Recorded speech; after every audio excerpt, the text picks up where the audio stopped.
Welcome to the Winged Wheel Podcast. Here to talk all things hockey are your hosts, Brad Crisco, Ryan Hanna, and Evan Lobsinger.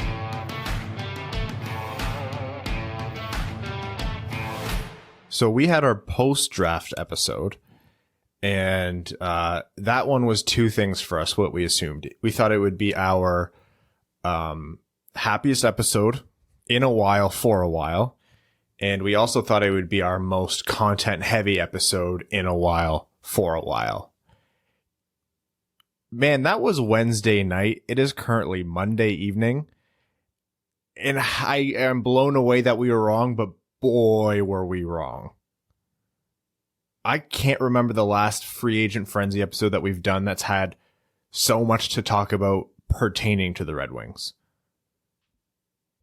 And it's good. We've had Red Wings free agency content before. We're still suffering through the 2016 free agency episode. We had a lot to talk about that day. Today, it's different. Today, there's a positive spin on it. Whenever I see the notification pop up on my phone and it's a signing and it has those three letters, DET, I still flinch a little bit. I still have like a lot of PTSD. I'm like, oh God.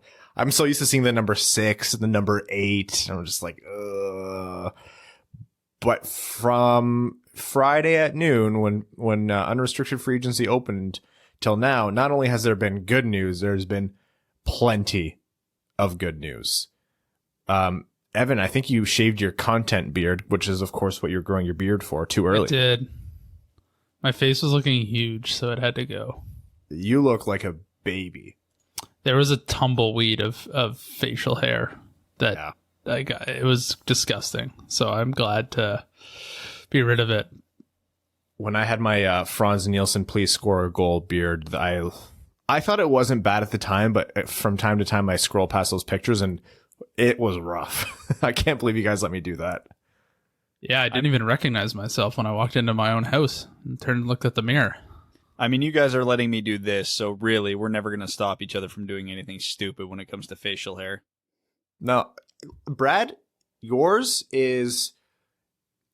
Okay, first of all, I'll qualify it as you're doing your best. I'm not going to give it an Evan level beard, but I think it suits you. It's very Dylan Larkin of you.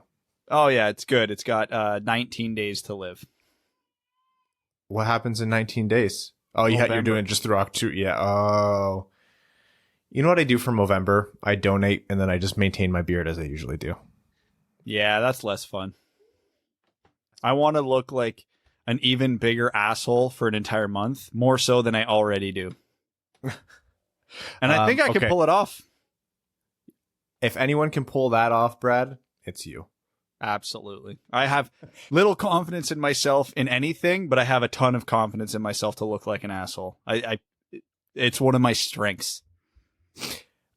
Speaking of which, for any new listeners tuning in, welcome to the Winged Wheel Podcast. My name is Ryan Hanna. I'm Brad Crisco, and I showed up to this podcast on time. And I'm Evan, and it is my job to always show up 5 to 10 to 15 minutes late. Yeah, when you said 5, I was like, oh! But we all made it here, and this is going to be a fun episode of the Winged Wheel Podcast because not only is it our first post-draft episode, it's, like we mentioned before, an extremely fun free agent frenzy episode. So what we will be covering today is going to be every single Red Wings signing. We will be talking about those inside and out, what it means for Detroit, evaluating that contract, maybe giving out some arbitrary letter grades here and there. We'll be talking about some other Red Wings news in terms of maybe depth charts, arbitration case with Tyler Bertuzzi, how the negotiations going with Mantha, and then we'll take a look at signings around the NHL. And in addition to all of that, we have an interview with our very own friend of the podcast, Scott Wheeler of The Athletic, to do just touch base a little bit more on the Red Wings draft picks. So that's something that we always like to do after every draft, and it's always such a big draw, and I feel bad that Scott's jam-packed in such a content-heavy episode, but at the same time, I know you guys will love it. So we didn't want to keep it away from you for too long, and it's just to show that we are going to be continuing our post-draft coverage throughout the next little while as well. So that's not done. We will continue to be looking back at that. All right. So the story goes, we finished up the draft. We got ready, or we did the post-draft episode. We all went to sleep for a long time, and then we woke up on Thursday and remembered, oh yeah, free agency's on Friday. I wonder what Steve Yzerman's going to do. Well, the answer was quite a bit. On the 9th alone, which was the Friday, the first move that Steve Yzerman made, and we'll go, I think, in chronological order here, was to sign none other than Bobby Ryan to a 1-year, $1 million contract. So, a couple things here. First, with Bobby Ryan, he obviously fills a big need for the Red Wings. He's not a game breaker, and he's not a guy who's going to grossly move the needle for the Red Wings. And I'm going to say that about every signing before we get too far ahead of ourselves, and then I'll kind of summarize my thoughts on all the signings together at the end. What was interesting to me, I'm going to say the most interesting to me about the Bobby Ryan signing, is I'm pretty sure that was the first signing of a player switching teams reported afternoon when free agency opened, which doesn't sound like much considering Bobby Ryan just got bought out. He's not exactly a marquee player. But the team that just won 17 games was able to sign a guy right away, which means it didn't take a lot of convincing because obviously they didn't have a lot of time. The Red Wings came to Bobby Ryan. They said, we have a desperate need for right-handed offensive players, especially to play on the power play. We can give you lots of ice time. We're not going to give you a lot of money, and we're going to give you no term. And Bobby Ryan went, okay, and signed right away. He even said in his interview, he's like, I got off the phone with Yzerman. He was the first person I talked to, and I just walked over to my wife and said, we're going to Detroit. So given what followed that signing, it's very obvious whatever Stevie's pitching, people are buying.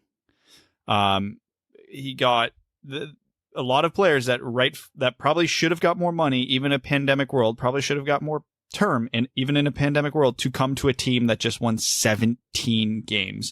And Bobby Ryan's was probably the signing that made that most apparent, given how quick it was. Yeah, what Brad touched on, like he mentioned, covers the entire thread of Red Wing signings. And we'll expand on that pretty shortly after we cover everyone. But that was the biggest thing, was how passionate Bobby Ryan was to come to Detroit. We weren't going into free agency expecting Detroit to sign nobody. They needed to sign people, and that was the reality of it. And we knew it would be, the Bobby Ryan type of guys, the reclamation projects, maybe the guys who just needed an opportunity for more playing time. That all makes sense.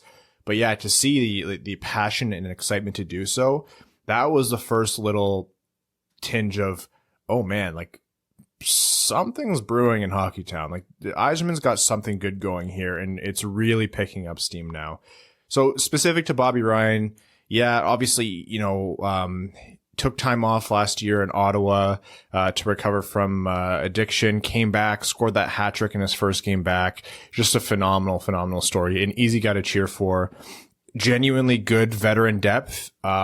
He's not going to have the hands or the feet anymore, but at the same time, he's a right shot, and he can probably play up and down Detroit's middle six or lower if needed.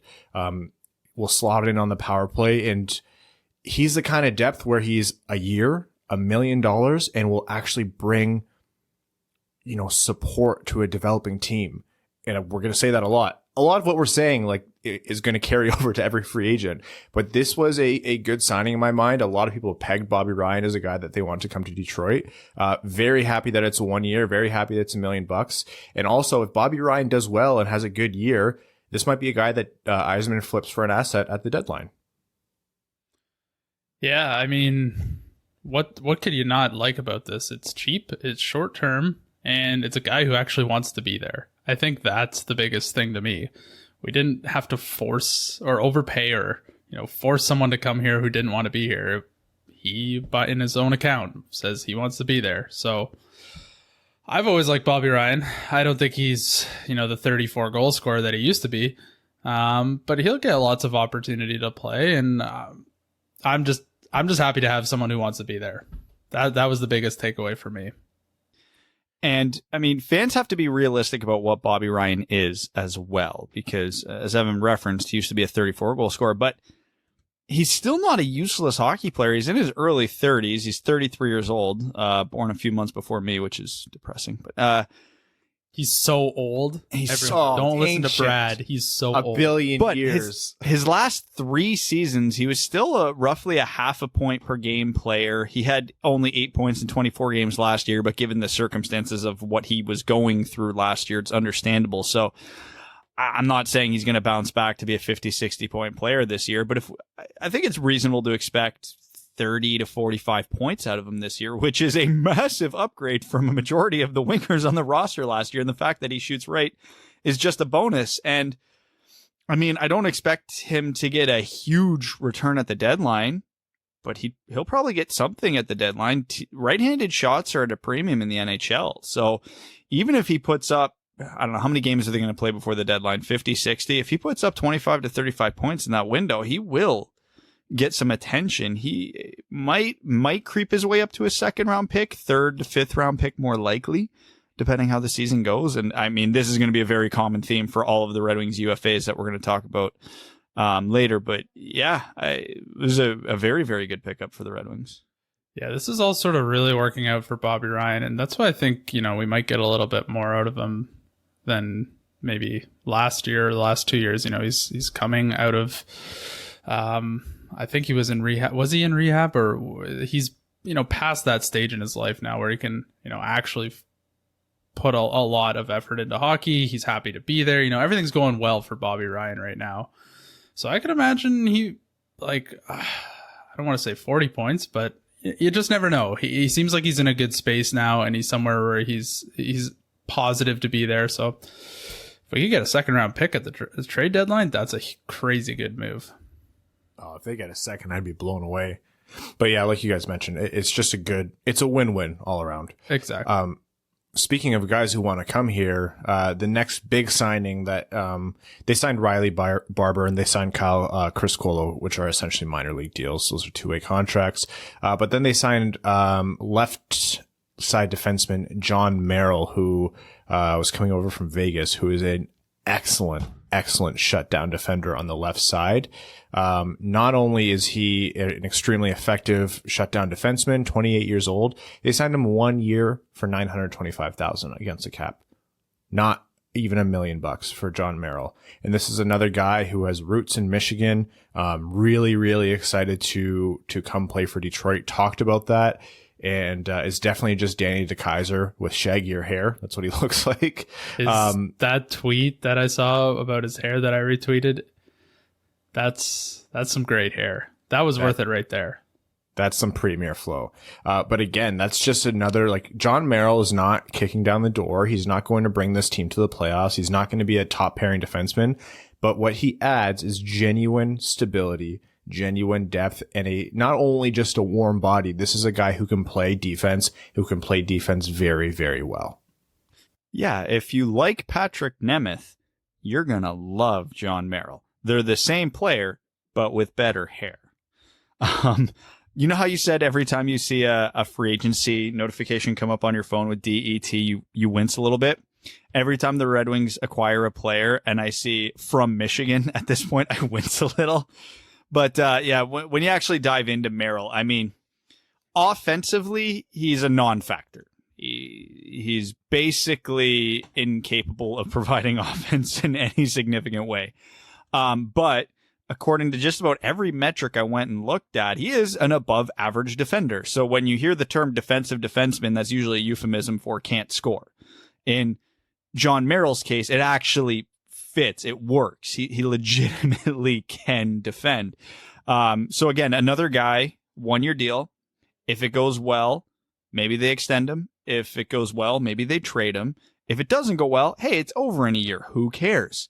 Another amazing signing. Again, don't expect a huge return at the deadline, but this is the type of defenseman that teams do look for at the deadline. I mean, obviously he's going to help the Wings, but if you want to talk about things, a legit good defenseman for a playoff run does is an asset that is coveted at the deadline. Again, not huge returns, but again, I know we said talking about flipping Bobby Ryan at the deadline because he is 33, so he's probably at the age now where he wants to compete for a cup. He doesn't have that much time. He knows that. He's worried about his next contract, yada, yada, yada. John Merrill's 28.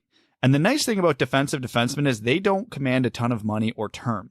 John Merrill would be a good candidate right now to bypass at the deadline, keep and extend, because again, in a pandemic world, they just signed him for $925,000 to fill a direct need at a position of weakness.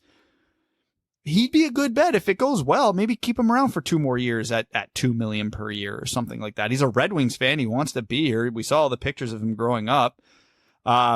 He's got a young family. He probably doesn't want to be a suitcase for the next few years. So, I mean, I don't know if Merrill was my favorite signing of the 5, but it was definitely top 2 or 3 for me just because of the possibilities with him. And I'm not even the former defenseman of this podcast. Yeah, another guy who wants to be there. And anyone who wants to be there on a 17-win team, I automatically like it. Because they're coming in with the right attitude and they're looking for, they have something positive. That's all I got on him.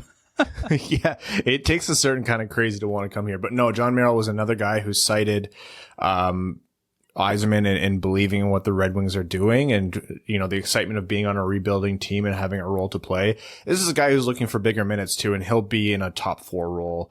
I wouldn't be surprised to see him slot even higher than that. For example, that's a guy who can play a lot of safe minutes with Filip Hronek in the sense that he can protect a lot of Filip Hronek's games, so he can lean on his offense a little bit more if they need to.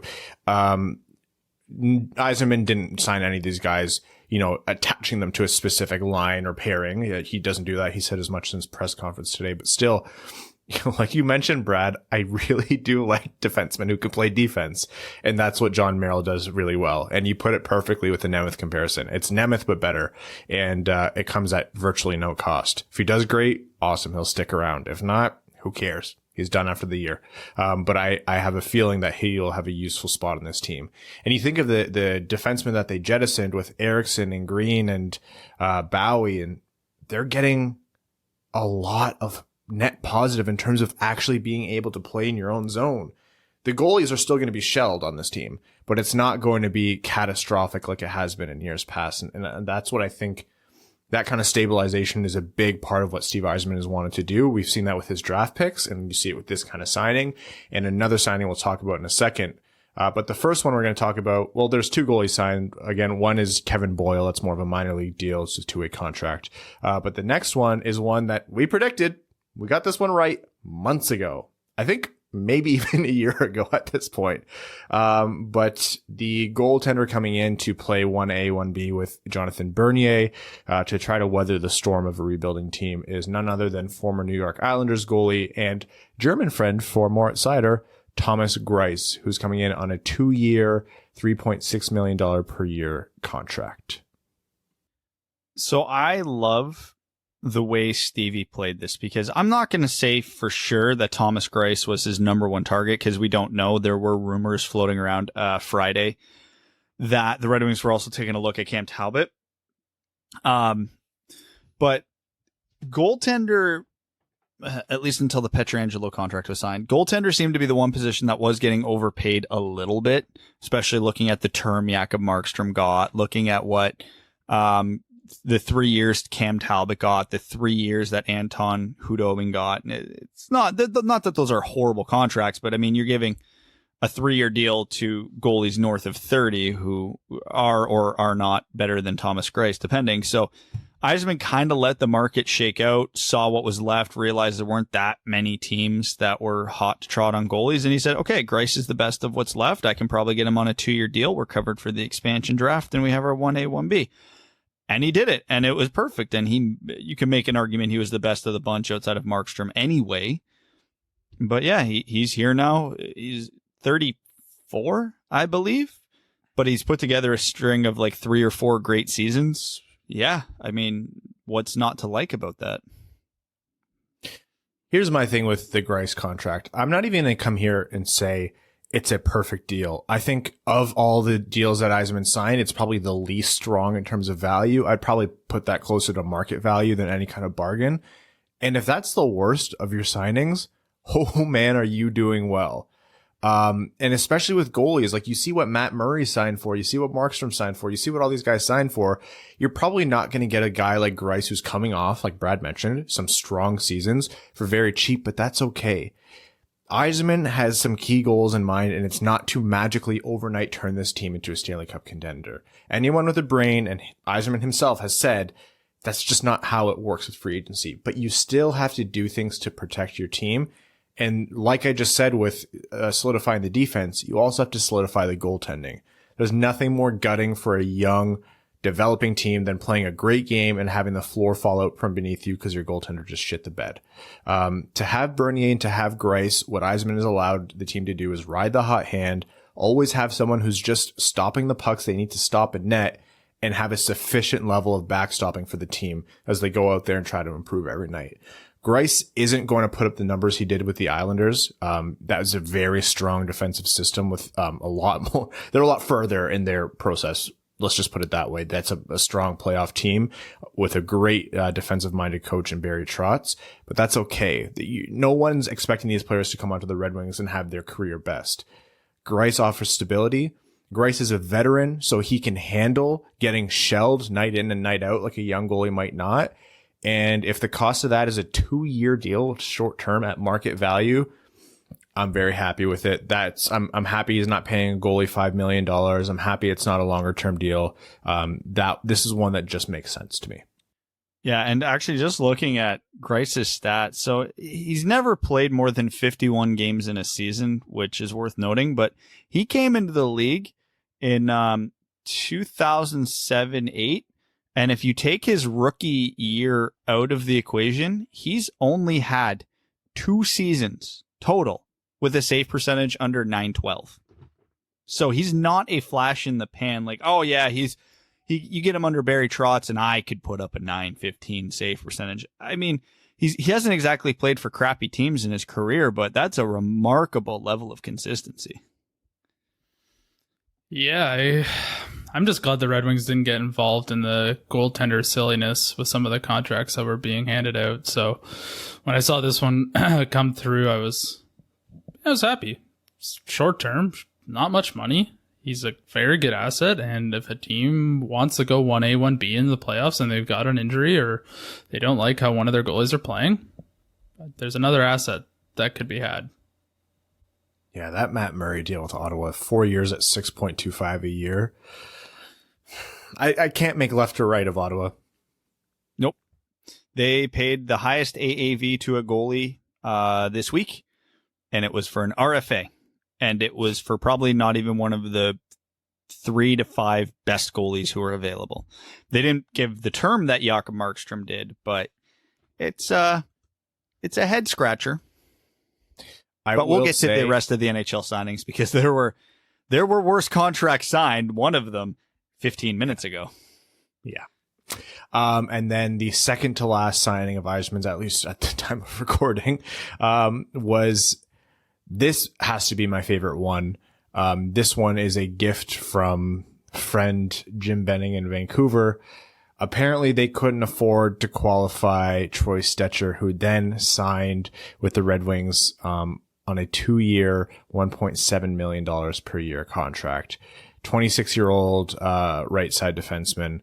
This is, I think, one of the best value deals of the entire free agency, and I think the most underrated one for Red Wings fans. I'm thrilled. I really didn't anticipate it. I didn't even notice that they didn't qualify Troy Stecher for like a few hours until after the qualifying period was over. Oh, I noticed because I follow a lot of Vancouver writers and fans and they were all over my timeline about it. This was the signing that I'll say surprised me because Yzerman wasn't shy about saying that, they needed a left shot D, they needed a right-handed shooting forward, and they needed another goalie because they only had Bernier going into the season. And even if he didn't say anything, I think any idiot looking at that roster could figure out those were the 3 big holes. And even if we didn't love the right side of the Red Wings defense. I think we all looked at it and went, well, given that they've got Merrill and Nemeth and DeKaiser on the left, if we have to go into the season with Hronek, Biega, and Lindstrom, that's not awful. Again, this is not a playoff team, but it's not awful. So we weren't sure if they were going to do a right-handed D and etc. So I saw the notification, Troy Stecher signs, and just like Ryan referenced, I saw DET. And my first thought was, oh, shit, what did we pay this guy? Because, again, not that we necessarily needed another right shot D. He's definitely an upgrade. He's an above-average defenseman, and he shoots right. And knowing that Vancouver couldn't afford him, and I'm like, no, we were the team to pay him. And then I saw the 1.7, like $5 million, 5 minutes later, and I was stunned.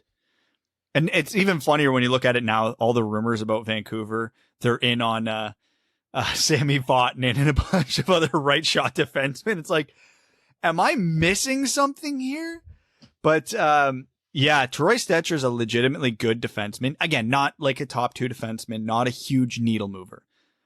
But he's the exact type of depth you need to be a good team in the NHL. If Troy Stecher is on your second pair, you can be a really, really good team in the NHL. If Troy Stecher's on your third pair, you're probably a cup contender.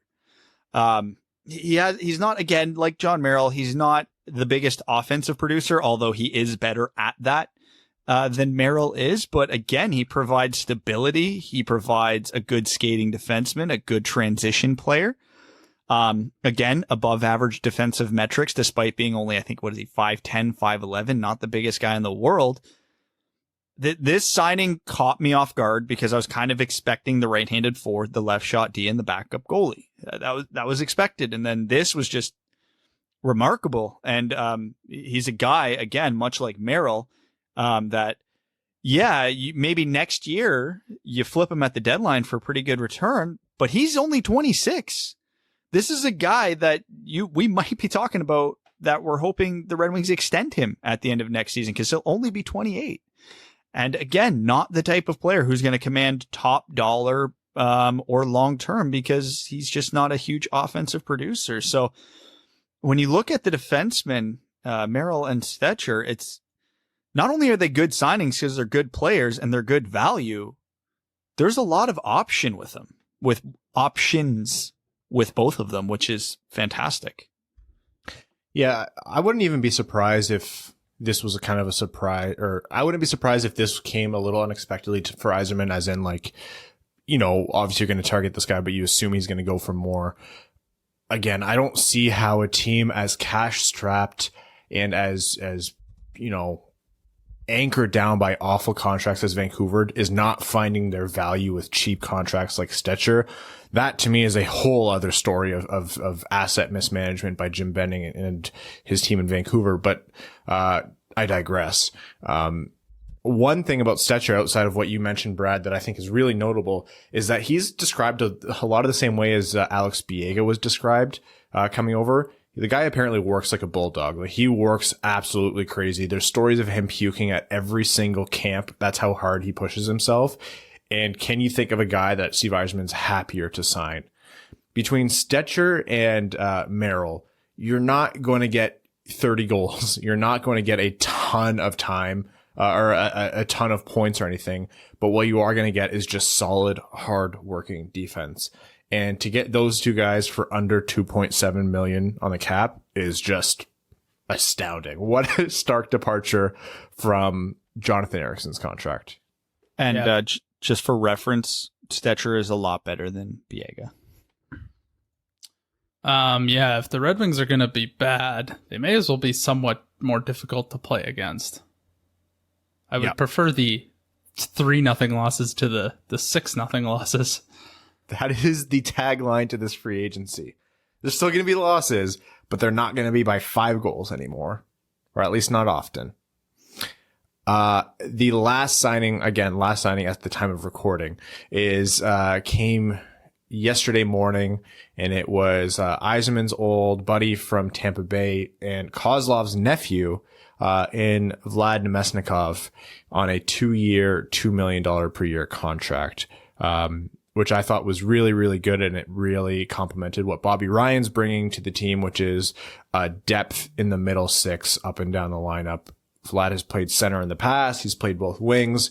I think that could go a long way in terms of benefiting Robbie Fabry in case center doesn't work out for him or cycling in.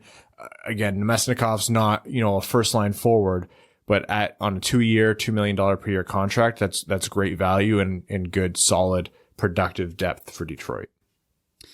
So let's put it this way. Again, if you look at the contract in a vacuum, 2 years at $2 million per year for Vlad Namestnikov is ridiculous value. Again, much like Bobby Ryan, he's about a half a point per game player, but he's younger and has a lot more positional flexibility.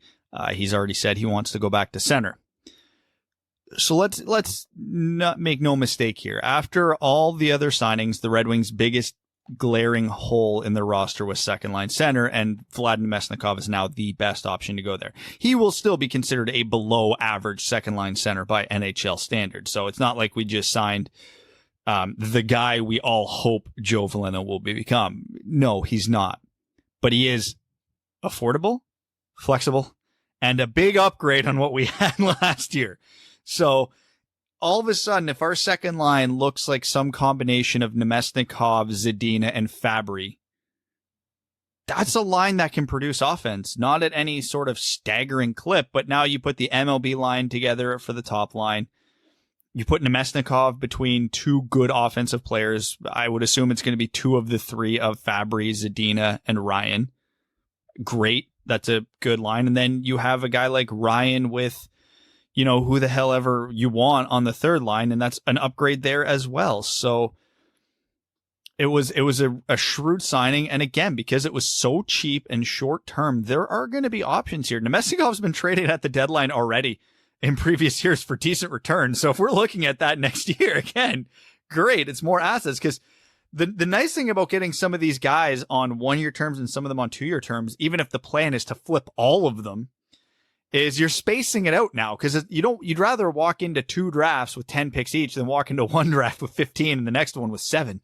So again, just a nice bit of work by Yzerman, just commanding top value at a position of need. Yes, the new trendy word is value and depth. And we haven't said the V word in Detroit for a long time. It's new. I had to look up the description, the meaning, before I started recording today. And take it for whatever it's worth too, because obviously with the second line center, the first thing we're going to do is look at his point totals and what is he capable of producing offensively. But I have a friend who's an Avalanche fan, and his first comment to me when he saw we signed Namestnikov was apparently he's a machine on the penalty kill. He had like a bunch of shorthanded goals last year, is a workhorse defensively despite being an undersized guy. So, if that is true and he lives up to his billing defensively, even though I admittedly haven't looked into his defensive metrics, I mean, that's going to give Zadina and Ryan and Fabry and whoever it is more room to run in the other zone. They can take a few more risks. They can be the trigger men. So that could be a win-win, even if Namestnikov isn't the ideal second line center in the NHL these days. Yeah, I still think that he'll probably rotate in and out of there. I think they'll probably try Robbie Fabry one more time, at least in earnest, or just kind of slot him in and out at center. Well, I don't think Robbie Fabry's ever played a game at center in his NHL career, so I'm still very opposed to that idea. I mean, if the season goes off the rail, by all means, try it. It couldn't hurt to try it, but I would much rather see Namestnikov in that slot. A, because Fabry's better on the wing, and B, because Namestnikov has actually played center before in the NHL. So that is the Red Wings free agency to date. Yzerman had a press conference today when he was asked, I think Brad Galley asked this, unless I'm mistaken, in which case I apologize. He said, is there anything else coming in terms of signings? And Yzerman immediately pivoted towards they're actually right now looking for cash-strapped teams to try to get that, trade and give us assets in exchange for us taking on your bad contracts deal. There's a big deal Vegas just signed that we'll get to that might lead to that. They literally have to make a deal before, I forget the exact time deadline tomorrow, But someone pointed out there's a reason they signed the Pietrangelo contract after 5 p.m. because the NHL registry was closed and that contract won't register until tomorrow. And as of right now, they are over the 10% overage that you're allowed under the cap. So they have to do something. I think it was Prashant actually who's tweeting it, or maybe it was Rachel Dory. Correct me if I'm wrong either way, but someone said they have until tomorrow to make a move or they are screwed. So if that is true, Detroit's a prime target right now because I was actually texting with Max about it. There's not a lot of teams out there right now in a position to take on dead cap right now. There are not a lot of options, and the Red Wings still have enough cap space to take on multiple. I would guess not more than 2, 1 if they do a really significant one. But yeah, it's going to get real interesting real soon. And the fact that Yzerman went out of his way again to reference this is the second or third time in a presser he's went out of his way to say that this is what he would like to do. If he makes one of these trades and he doesn't get the biggest return on it like we would hope for, ideally, let's say he trades for Marc-Andre Fleury to save Vegas's ass and he doesn't get more than a second round pick for it. That's all that was out there because he's very clearly trying to. So it's not going to be for lack of effort. He's going to take the biggest offer he can get. But I'm curious to see how teams are going to leverage a team like Vegas or Tampa right now, especially Vegas, given what they just did. And okay, here are your options. I will take on this. I will take this player for this package. Hear me out. If not, there is no counteroffer. This is what I'm doing. Or you can talk to NHL Central Registry tomorrow. Right, this is going to be a bidding war to the floor for Vegas. They're not negotiating to the top on this one. We can do 1A, a 1B, and a 1C. We'll have 3 goalies. They'll play every third game. They'll never sweat, and we'll just roll like that. That's what we can offer. If you don't want them to sweat, they have to play alternating periods, which I actually think would be hysterical. We could do that too. Yeah. The Red Wings could do that too. We're going to get to all of this in a minute, but I just want to wrap up the free agency signings.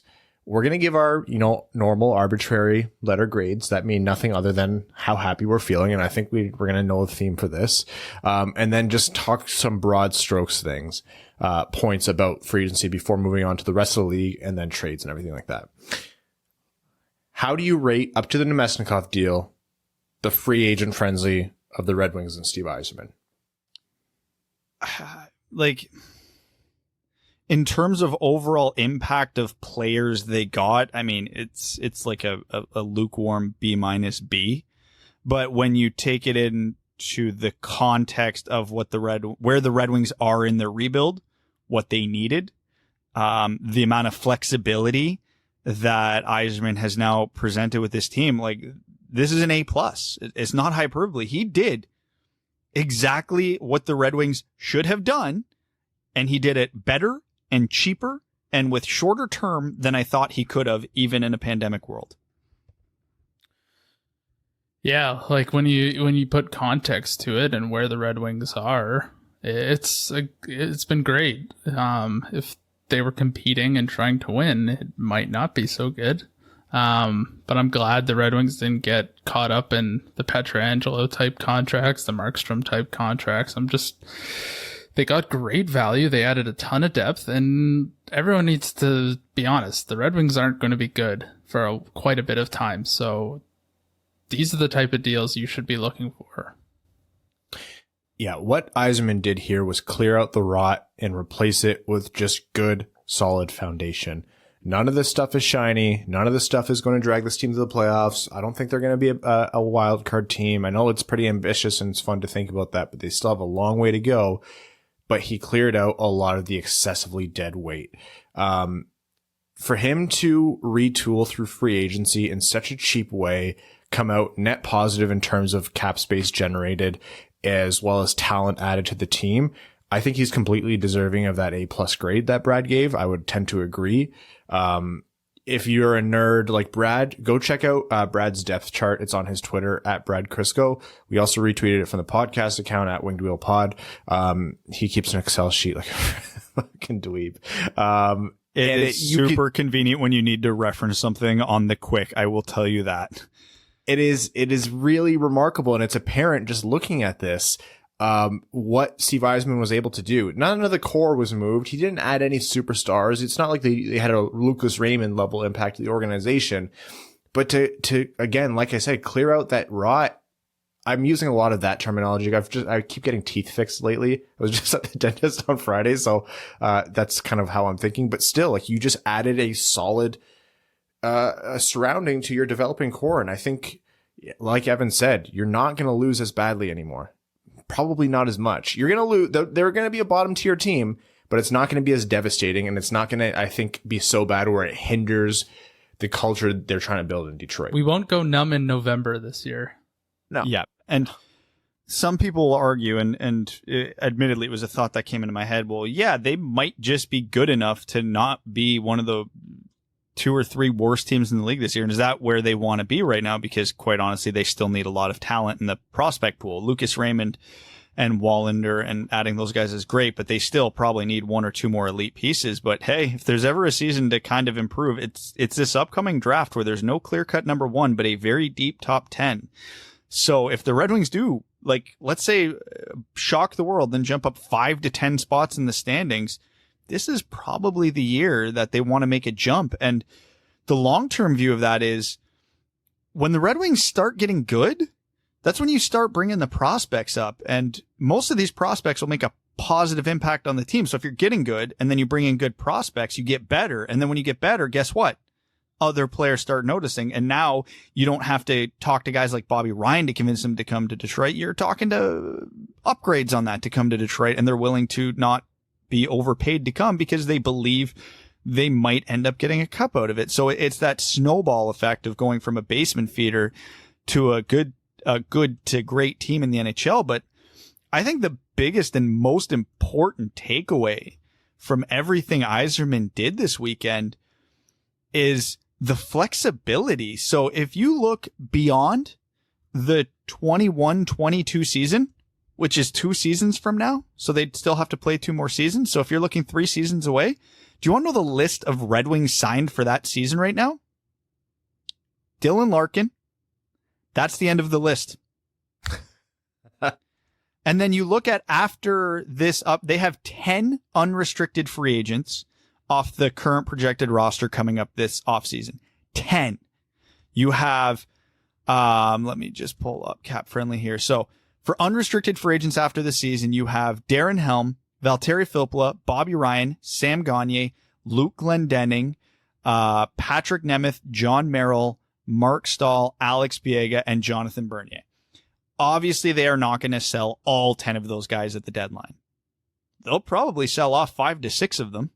That is a lot of assets, even if it's only mid-round aspects or mid-round draft picks or B-level prospects. And then the season after that, they're wide open for roster options. They can bring up a ton of prospects. They can bring in even more value signings like this. Steve Yzerman is looking after the season at a blank canvas where the literal only bad contract on the roster at that point will be Franz Nielsen. Like, Maybe. I don't think he's going to sign. Oh, yeah. Are you saying he might buy the buyout? Yeah. Yeah. So also a possibility. So if you believe in Steve Yzerman's ability to build a roster, after this year, he's basically staring at a blank canvas and a stacked prospect system. The Red Wings are legitimately in a position in 3 to 5 years to be a great team. They still need more talent. They still need a couple more high draft picks, and they still need a few of their 2nd and 3rd round prospects to hit. But if you look at what Jonathan Berggren's doing in the SHL right now, if you look at what Antti Tuomisto did last year, if you look at what Theodor Niederbach's doing early this season, and the fact that they got Lucas Raymond and Mo Seider on top of that, holy shit, it might actually happen. This is legitimately the first time I'm looking at every angle of this rebuild and going, oh my God, yeah, maybe. Like this is actually going our way now. The prospects are developing. Most of them are developing the way we wanted. The top end guys are meeting or exceeding our expectations. We're getting pleasantly surprised by more than a couple of the depth draft picks and seeing a lot of positive progression from them. We're getting good valuable players on the roster, and they still have a ton of assets to get even more picks and prospects. It's unbelievable. And that's not even including the fact that after all these signings, and once you factor in Henrik Zetterberg's contract going on LTIR, he still has $24 million of cap space right now. Let's assume Anthony Mantha, Tyler Bertuzzi, and Dmytro Timashov eat up the absolute most of that I could see them eating up, which I would say is about $13 million combined. That still leaves Steve Yzerman with $11 million to weaponize the cap and take advantage of the Vegases and the Tampa Bays of the world right now. It is truly a masterful job of what he has set up despite the fact that he's only been the GM for a year and a half. It's staggering what he's been able to accomplish. Brad, do you do circular breathing? Did you take a single breath there? I want you to be honest. Is there any oxygen left in your brain? I mean, it's not hard to breathe while you talk. Holy shit. That is a man on fire. I have never seen Brad so excited, and that's how you know the rebuild is taking shape. You were pumped. Look at the week. Again, I'm not exaggerating. Outside of specific drafts, I can't even say I was excited coming out of the 2019 draft because I did not expect Mo Seider to do what he did last year. The 2018 draft and this week have been the only times I've been legitimately excited as a Red Wings fan in the last 5 years. If anybody isn't feeling what I'm feeling, go cheer for another team because I don't know what you're paying attention to.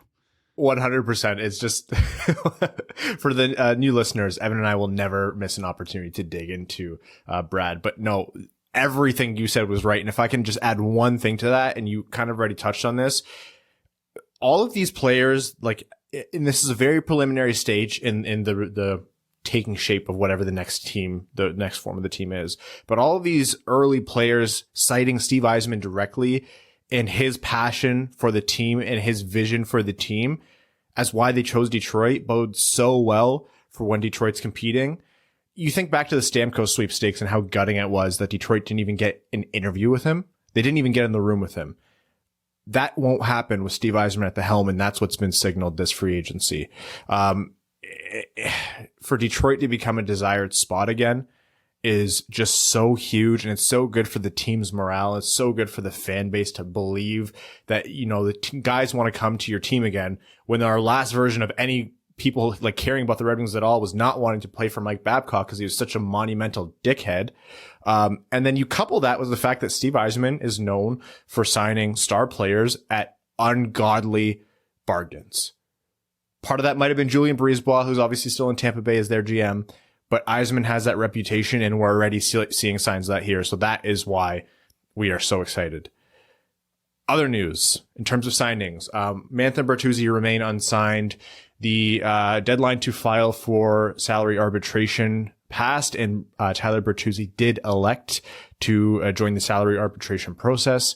That is pretty procedural. The team and the player can still negotiate leading up to that deadline. So it's not really, I'm not concerned yet.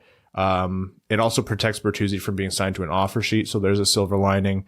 There's still time for them to work it out. Yzerman said today that obviously they're guaranteed to have a contract, but he's confident something's going to be worked out with both Bertuzzi and Mantha. It's pretty stepwise at this point. I'm not too peeved by it. I don't know how you guys feel about that. What was the question? Oh, there it is. That's the first one. Hey, 48 minutes in is good for your first one of the episode. That's true. The Bertuzzi arbitration. It means nothing. It's just protecting him.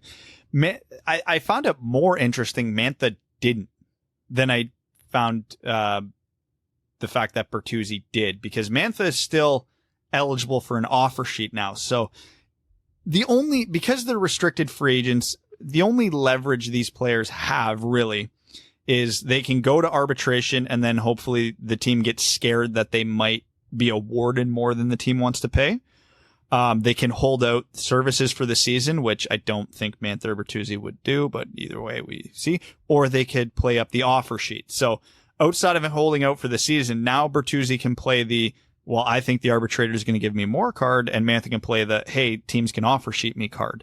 And given where they're both at in their career, Mantha's more likely for an offer sheet and Bertuzzi's more likely to get awarded something by the arbitrator. So it makes sense. I'm not worried. Again, we're still so early in this process. If they're not talking about starting training camp till November, December, there's tons of time now. And the fact Stevie doesn't seem worried, and he said he's talking to Mantha's camp again this week, I'm not. It's nothing to me yet.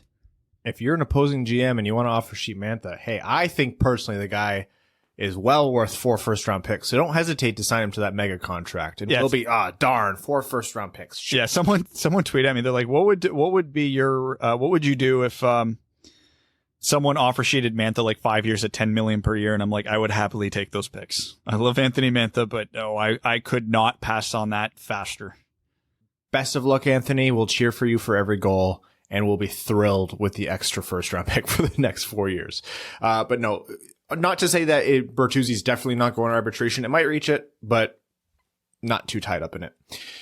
So a little caveat to the Bertuzzi arbitration, and credit to Prashanth Iyer, who is the first one who kind of noticed this. A player entering the arbitration process opens up a second buyout window for a team. So 3 days after either the process is set or the arbitration is settled with a contract, not from the arbitrator. So now if the Red Wings and Bertuzzi sign a contract that's settling the arbitration, or after the arbitration contract is awarded and accepted by the team, 3 days after that, a 48-hour buyout window opens for Detroit, which would open up the opportunity for the Red Wings to buy out Frans Nielsen, as Prashanth noted.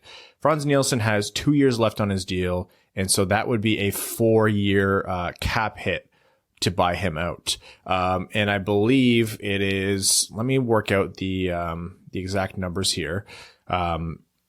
It's not really that bad. Like we kind of anticipated if there was going to be a buyout, it would be Nielsen over Abdelkader.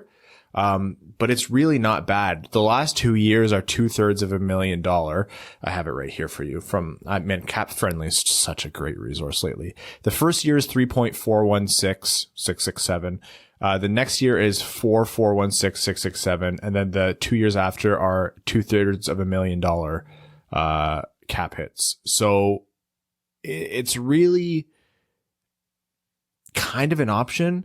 I don't know what Yzerman's thinking. I don't know if they want to save even more cap space. I don't know if they want to put up more money up front, but it is good to know that they have that flexibility. And a key point of that is not knowing what allowances the league is going to make in terms of, you can carry extra guys or, these roster spots you can hold because the AHL is not running as we expected or the ECHL is not running.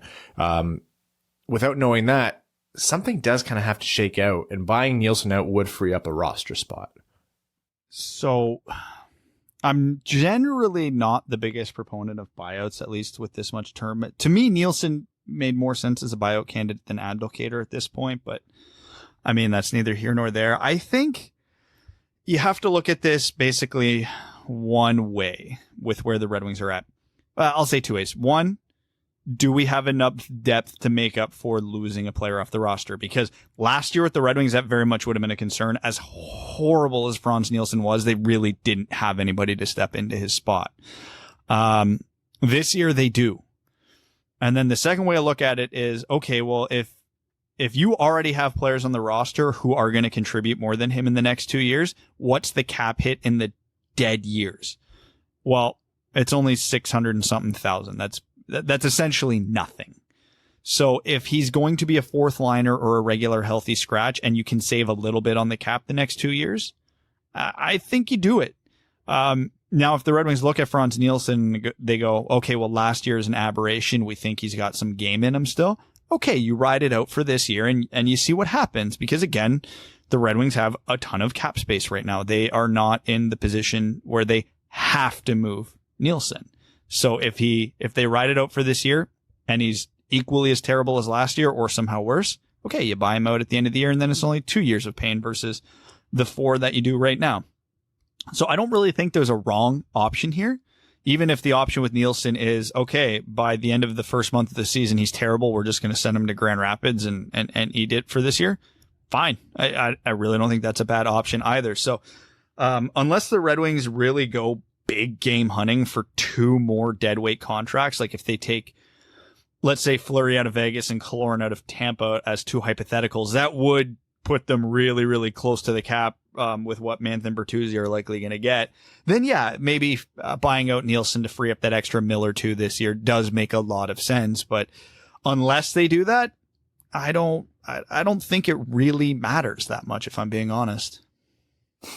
Okay, let's rapid fire through the rest of free agency here. And I'm going to go back to the 6th or 7th just to see the notable names. Jesse Puljujarvi, back in Edmonton, pretty notable, 2 years, 1.175. I'll just generalize this by saying I actually thought up until he signed Mike Smith, Ken Holland actually was doing a nice bit of work over in Edmonton. He got Jesse Puljujarvi to come back, which was an accomplishment of itself, got him at a very reasonable 2-year contract. He made a really good bet 2 years at very cheap with Kyle Turris. And again, he fills a direct need for the Oilers. They were lacking depth scoring. And again, not that Turris is ever going to put up 50, 60 points, but hey, a 30 to 40 point scorer on their third line is a huge upgrade from what they had. They made another signing too that I really liked that I'm drawing a blank on now. Tyler Ennis, bringing him back cheap was a great move. Tyson Barrie, that was one. Thank you. 1 year deal. 3.5, right? What's that? 3.75. Yeah. So they got Tyson Barrie in on a 1 year deal on the cheap, which was a fantastic move. He did have the advantage of using, well, we don't have a power play quarterback, so you can quarterback Draisaitl and McDavid and get paid next summer. But hey, he threw that out there and Barrie bit. And the only thing I think Ken Holland really screwed up in Edmonton was their goaltending still sucks. And I think Mikko Koskinen's better than he gets credit for, but their goaltending still sucks. So, I mean, I have a feeling Edmonton's going to have a season just like last where they're really, really good, but then anytime the puck gets into their zone, it's going to be a problem. Max Domi in Columbus on a 2-year, $5.3 million per year deal. And then on the flip side of that, Josh Anderson in Montreal got extended 7 years at $5.5 per year. The Max Domi one, fine. Prove it deal, cheap enough. Who cares? Man, I know it's not apples to apples, but holy shit, did I get a Justin Ablocator vibe on that Josh Anderson contract. Anderson's had some down years more because of injury than who he is as a hockey player, because I actually do believe he's a good hockey player. Not worth that contract, even on a good day. He scored, 1 goal this year in 20-something games? Yeah.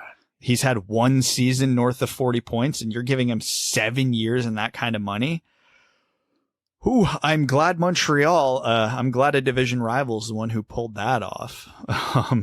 And that kind of term to a guy who's as injured as Josh Anderson has been is also concerning. And then you factor in the style of play Josh Anderson has. That's up there for the worst contract of free agency so far. It might pay off for a few years, but that's not even a guarantee. Dominic Kubalik, 2-year extension for 3.7.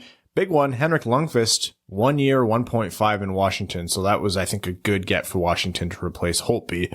I think Lundqvist technically played better than Holtby last year. So that's a nice little bit of work for them. I mean, we said we said it would be weird seeing Henrik Lundqvist in anything but the red, white, and blue. And he solved that problem. Matt Murray, after being traded to Ottawa, extended 4 years at 6.25 per year. It's not like 4 years is an atrocious term, but for me, that's a lot of money and commitment. He's coming off 2 pretty bad years with a much better team. But then you look at the 2 years before that, and Ottawa's gambling a bit here, but you can kind of understand it. I mean, I still don't like it though. I'm sure he's got some game left to find. I wouldn't imagine Matt Murray's done. Like, there's got to be something still there. 3 years at 2.5 for Radko Gudas in Florida. Cam Talbot flipped over to Minnesota at 3 years for 3.67. So that's about the market rate for that goalie. Yeah, probably 1 more year than I would have liked to have given him, but yeah, it's fair. Dallas locked up Khudobin for actually less than that on a 3-year deal, so good for them. And Khudobin's a little bit older, so a little riskier. Markstrom to Calgary on a 6-year, $6 million per year deal.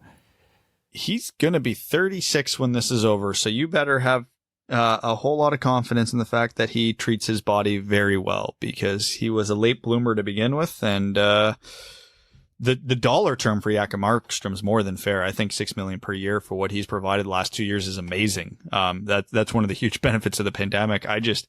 That kind of term for a 30-year-old goalie is scary. But that being said, Calgary's not had a true number one goalie since Mika Kaprizov retired. So, hey, if a team was pretty desperate for a goalie, it was Calgary. So getting Markstrom does make a bit of sense, because now they have at least 6 years of, let's say, stability, if nothing else. I will say Vancouver did replace Markstrom in a meaningful way with a 2-year, $4.3 million per year contract for Holtby, which I actually think is nice value for them. Yeah, that's a really good value. It gives them 2 years to ease Demko into the starting job, so they can probably get pretty close to splitting games. Demko is pretty young, so I'm sure he's going to have his ups and downs throughout the season, and Holtby can come in for 2, 3, 4 game stretches when needed. Which would be great. I thought that was a pretty good signing. Vancouver's free agency was an absolute dumpster fire beyond that. I mean, they needed a right-handed defenseman, lost out on Troy Stecher, and lost Chris Tanev. They wanted to retain Tyler Toffoli. They didn't do that. They wanted to retain Jakob Markstrom. They didn't do that. Although, given what they signed Holtby for, I think their goaltending situation actually ended up better than if they had paid Markstrom the 6x6, because they have their stability, even if it's not at Markstrom's level, but they also have a clear path for Demko to be the starter now. But yeah, beyond that, ugh. Chris Tanev to Calgary, 4 years at $4.5 million. That is a terrible contract. Shattenkirk, and I'm happy that this didn't happen in Detroit, because he was kind of rumored to Detroit, or Detroit was in on him. 3 years at $3.9 per year. Great cap hit. You don't give that much term to a dude who's as old as Shattenkirk is. He's 31. Yeah, and he's already regressed heavily in his career. How much further do you think this is going? Yeah, that's fair. I haven't been inspired by his game over the past couple of years to give him that deal. I know a lot of Red Wings fans were interested in Wenberg. He went to Florida on a 1-year, $2.25 deal. It's a great gamble for them. Yeah, Corey Crawford flipped to New Jersey. Torrey Krug, here's a big one. I know Red Wings fans, I'm happy this ended day one, but Torrey Krug ended up going to St. Louis once they realized they weren't getting Pietrangelo on a 7-year, $6.5 million deal. Few things. Let me just get it out of the way. I am very happy Detroit did not give Torrey Krug that contract. And I actually got a sick little sadistic sense of satisfaction for all the shit I've been taking all year about saying I don't want Torrey Krug to sign in Detroit for this exact reason, that he was going to get too much money and too much term. I shouldn't say too much money. 6.5 is fair, but too much term for a 30-year-old defenseman. So when I said Detroit shouldn't be on him, and I said Detroit wouldn't be in on him, thank you. And also, it was surprising as hell that it was St. Louis. But after seeing what Pietrangelo signed for, I think this was actually a really tidy bit of work from Rutherford Armstrong, in St. Louis. I mean, would I rather have Krug at 6.5 for, what was it, 6 years? Or would I rather pay that monstrosity of a contract that Vegas gave to Pietrangelo? I'd rather have Torrey Krug. Krug was 7 years. Toronto brought in TJ Brody, 4 years at $5 million, and then Wayne Simmons on a 1-year, $1.5 million deal, which confused a lot of Leafs fans. But okay, a couple things on Jimmy Vesey. And Jimmy Vesey for $900,000, but he's a depth player now anyway. And Zach Bogosian. Yeah. Well, compared to who else they had on their right side last year, as bad as Zach Bogosian is, it's probably still an upgrade. This is the ultimate boomer window for the boomer Leaf fans. This is the boomer window. If they can't get it, if they get it done with those additions, it's boomer. The boomers will be beyond thrilled. And my one buddy's dad is the biggest boomer Leaf fan. I don't understand. Dubas loses. Glasses nerd idiot. Well, I mean, TJ Brody's an analytics darling, so, and I actually thought that was a pretty good contract for him considering he shoots left, but he plays the right side, which fills the need for them. So my favorite of the Leafs signings was actually the Wayne Simmons signing, because He's from Scarborough, Ontario, which is a suburb of Toronto. So the immediate narrative became, oh, the local boy who grew up a Leafs fan comes to his hometown team. What a great story. And one of his first interviews on TV after he signed with the Leafs, they said, yeah, and you grew up a Leafs fan or whatever. He's like, he stops him. Actually, I grew up a Red Wings fan. And now he's immediately my favorite Maple Leaf of all time. There was also another good sound bit with Kyle Dubas. They were asking him about Pietrangelo. They're like, so how close were you to signing Pietrangelo? He's like, not even close. He's like, we had a phone call, not even close. It was priceless. So like the Wings fans with Torrey Krug saying we were going to sign him for months and months and months. The Leaf fans were doing the same thing with Pietrangelo. So to hear the GM say, yeah, no, that didn't happen. It's so satisfying. Just again, and we fall into this. For the most part, nobody knows shit about what's going on in a front office. Like very, very little. And yet all these rumors come out all the time. And 9 out of 10 times they're dead wrong. When you get really, really close to an event, the rumors start to gain a little more legitimacy because a lot of these conversations are actually taking place then. But it's just funny to find out when like these wild rumors about like top player going to X team get just straight up shot down. It's satisfying. Kevin Labanc got the I Promise You deal after signing his very cheap contract last year on a 4-year, $4.725 per year contract. $1 million per year contract. What else has happened? Trying to think of any big ones. Toffoli signed a pretty good contract in Montreal, 4 years at 4-point-something million. We talk about Taylor Hall? Oh yeah, Taylor Hall. That thing thing happened. We're going sequentially, guys. Oh, well, you said any other. You said any more. What the fuck? Yes, any that have happened in the past 2 days. It hasn't been that long, Ryan.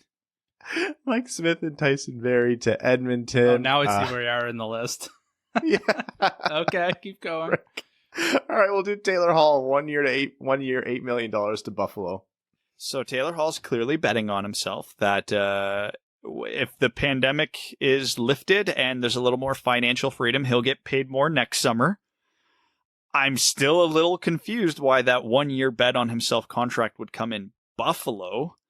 I guess playing with Jack Eichel is a pretty big incentive. I understand that, but given that there were rumors at the last minute that Colorado and Boston were interested, wouldn't have bet on Buffalo being the team he picked, especially if he's betting on himself, because both those teams also have elite players, but, you know, are also cup contenders. And I did see a lot of arguments, which makes a bit of sense that, well, yeah, he has a no-move clause, but at the deadline, if it's not going well in Buffalo, they could trade him to a contender and he'll get to control where he goes. Which, again, makes a bit of sense. But to me, it just feels like he's adding a needless step. Why would you have just not went and signed with a contender? But neither here nor there. I'm not super passionate about it. It was just a touch confusing. I think it's just, it doesn't matter what he said about wanting to win. I think we're looking at the reality here that Taylor Hall is at the age, what is he, 28 years old. His next contract, he wants to be his biggest. This is his cash out. The money's not there because owners are broke and the flat cap. Teams literally can't afford it in real dollars or cap dollars. And so he's saying, that's not there right now. I'll play with Jack Eichel for a year, pump my numbers up. Hopefully the economy's recovered. Hopefully the cap is recovered. Let's try again when I'm 29. I wouldn't be surprised to see him do it again at 29 and try again at 30. He wants an 7 or 8 year deal, and he wants his $9 to $10 million at least. And I think that's 100% what this is about. The no move to control his destination. Yeah, I believe, like, I buy into that. The Jack Eichel thing, I buy into that. I think this is a money thing. So then the question is, and if you're right, it absolutely makes sense. So then the question is, do you think no other team offered Taylor Hall 1 year and north of $7 million? I would be surprised. I honestly wouldn't be surprised if 1 year at 8 in Buffalo mixed in with the Jack Eichel part of it was the best he could do. And like, if that's true, which it very well might be, it's been a really, really weird offseason. That is a little bit staggering because there's been money there for defensemen and goalies, but a former Hart Trophy winner not that far removed from it can't get more than 1 year at $8 million, and the only team willing to give it to him is Buffalo. That's shocking. Even in this salary cap strapped world, that's shocking. There might be teams that want depth in other ways without having to purchase a big ticket. Like, But there aren't a lot of guys or teams right now that want to spend big bucks and get a gun for hire. Yeah, and I get it. And for a lot of these teams, it would make sense because if you are who is one of the teams that wasn't rumored to be in on Taylor Hall? Let's say Dallas. If you trade for him at the debt, right? But a good team that wasn't rumored on. Like if you're a Dallas, you trade for him at the deadline, and then you're not absorbing his full dollars or cap hit. It makes sense for them, but then you have to give up assets for him, so it's a give and take on that one. But it makes a bit of sense. I have Taylor Hall's. You know how I always like to dump on cities. This is where Taylor Hall has played hockey. He's played Kingston, Windsor, Edmonton, New Jersey. He took one brief stop in Arizona, decided that sucked, which is not true. And now he's in Buffalo. So he's doing Arizona. The tour. Glendale, Arizona. Is Glendale bad? I have no idea. I'll add it to my list. It's not exactly bumping, you know.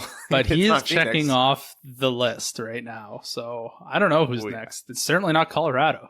Maybe Denver sucks, but I have no idea. They call him Taylor Abu Dhabi High Life Hall. Like, that is just a guy looking for prestige wherever he goes. Yes. Second last contract we'll talk about, Tyler Toffoli to Montreal. I actually thought this was a tidy bit of work by Marc Bergevin. 4 years at 4.25. I think that's good. Again, Jim Benning, you got to control your team better, where if you have to let Tyler Toffoli go and you could have had him for 4.25, man. Hey, if you look at players they have that are making roughly the same or more, don't worry. They still have Antoine Roussel, Jay Beagle, Brandon Sutter, and Louis Eriksson. Oh, God. I still remember people argued me when I said the Roussel and Beagle contracts were horrific when they signed them. They're like, it's not that expensive, and they're bottom of the line, and like they're good bottom of the lineup players. Yeah, well, those contracts cost them Markstrom, Toffoli, and Stecher, so. Yeah, pretty bad free agency by Vancouver, I'd say. And the last contract, we've mentioned it. We're going to talk about it because it's going to be an expanded point. Alex Pietrangelo, 7 years to Vegas, 8.8 per year, full no move clause in every single one of those 7 years of his contract. I will repeat what I tweeted. Alex Pietrangelo is a great player. One of the best in the league at his position right now. That is an absolutely terrible contract. That's a bad contract in a non-pandemic world. That's an even more egregious contract now. Vegas has about breaking news. It's going to put water on our fire. Vegas trades Nate Schmidt to the Vancouver Canucks for a 3rd round pick in 2022. Oh, hey, just after we finish literally as we finish dumping on Jim Benning, he actually goes and makes a pretty good move. I like that. Although, what's Vancouver going to do? What's their cap situation? Sorry to cut you off, Brad. It happened while we were recording, so that doesn't happen too often. So that makes sense because after signing this atrocity of a contract, Vegas needed to clear up $2.1 million in cap space before they could actually register the contract because it would have put them over their 10% limit. Meaning they literally couldn't sign him until they free up the space. So I don't remember Nate Schmidt's exact cap hit, but I know it's more than $2.1 million. So they can report the Pietrangelo contract now. They still need to get under the cap, though, I believe. So there will still have to be moves made. Nate Schmidt's a good defenseman. So they just had to give up a good defenseman to get another, admittedly, better defenseman. But still, Vegas, for lack of a better phrase, just put all their chips in the middle of the table here. They have 2 to 3 years to win the cup. They really do. And then Pietrangelo's contract falls off a cliff because defensemen don't perform well into their mid-30s. It is beyond rare for that to happen. They're going to be paying this guy almost $9 million a year when he's 36 and 37 years old. No matter how good a player is, I struggle to justify that. But if in that 2 to 3 year window you have right now, you do win a Stanley Cup, doesn't matter. Mission accomplished. And I understand that. So they signed a contract that the back half of is going to be just a nightmare for them, especially given the fact he's got a full no move clause for all 7 years.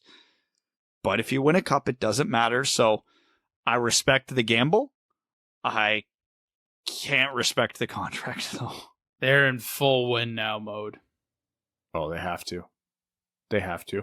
And, you know, a storied franchise, a long history. You got to go for it when you get this chance, because when are you going to get the chance again? You know, Vegas fans have suffered enough, and you eventually have to reward them. They've been through so much. I don't know. I really like Nate Schmidt as a defenseman. To have to give him up, he has 5 years left at 5.95, so he doesn't exactly come cheap. Still, they're taking their gamble. I can see why Toronto wasn't even close on Pietrangelo. I can see why St. Louis wasn't even close on Pietrangelo. That's a lot of money. You're betting a lot. You have to hope that he's not an absolute train wreck. Look at Seabrook and Keith in Chicago. Like, obviously Chicago got their 3 cups. So they're not going to sweat it. Like, Chicago fans freaking out now. I'm like, yeah, you're right to be pissed off now about the moves you're making, but also you won. You had a dynasty level run here, so who cares that your transition's shit. But they have to come away in the next 5 years, they have to come away with a cup, or this is a failure. You swing. This is what GMs should do. They should swing. When you have a chance to swing, you swing.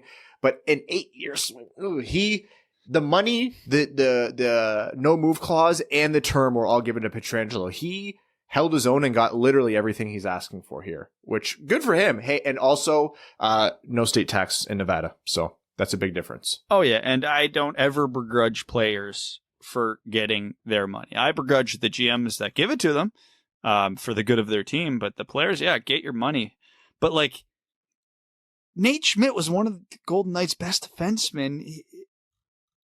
Man, like, I know Pietrangelo's an upgrade, but is he that much of an upgrade to justify that contract? I mean, Nate Schmidt's a 0.5 point per game defenseman. That's not bad. Pietrangelo's good for 10 to 15 more points a year. Yeah, it would have been interesting to see, like, you know, play out a lot of the season and coming towards the trade deadline, see what defensemen are available, because I'm sure it would be a lot more flexible than the Pietrangelo contract. Well, if that's what it's costs, exciting.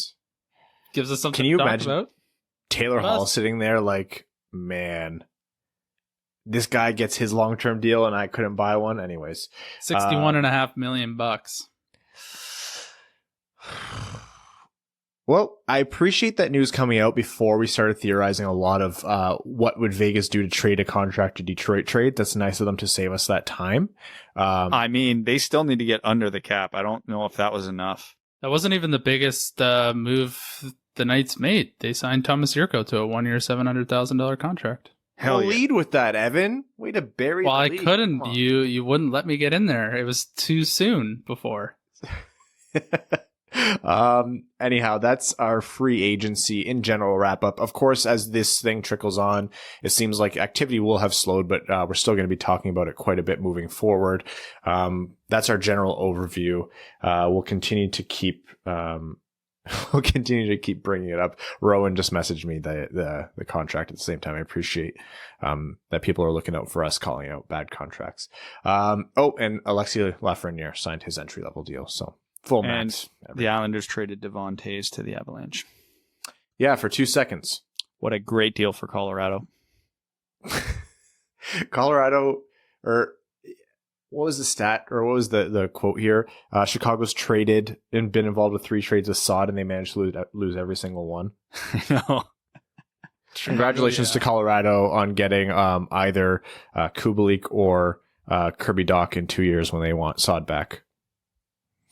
Yeah, Colorado had a good little free agency. They re-signed Burakovsky. Ryan Graves, they re-signed as well. Samuel Girard was a while ago. Yeah. Well, this is not bad. I mean, they don't really didn't make too many moves. Yeah, well, I mean, Joe Sakic has had that team well constructed for a little while now. Okay, we have a pretty healthy overtime coming up. So before we do that, we're actually going to cut to our interview with Scott Wheeler of The Athletic. This guy, literally 30 minutes before he went on vacation, got on the horn with me and Brad, which we appreciated, to talk about the Red Wings draft. So Scott's going to give us his thoughts on the Red Wings overall draft, each pick, how he evaluated them, and give us a little bit of a score or grade. I actually can't remember if we asked him for a grade, but still some more insight into every Red Wings draft pick from this previous draft, how they'll fit into the Red Wings prospect pipeline, and an always excellent interview. So without further ado, tune in for our interview with Scott Wheeler. All right. We have the return of Scott Wheeler to the Winged Wheel podcast. It's been a few months, and that's not just counting the 2 draft days. Scott, welcome back.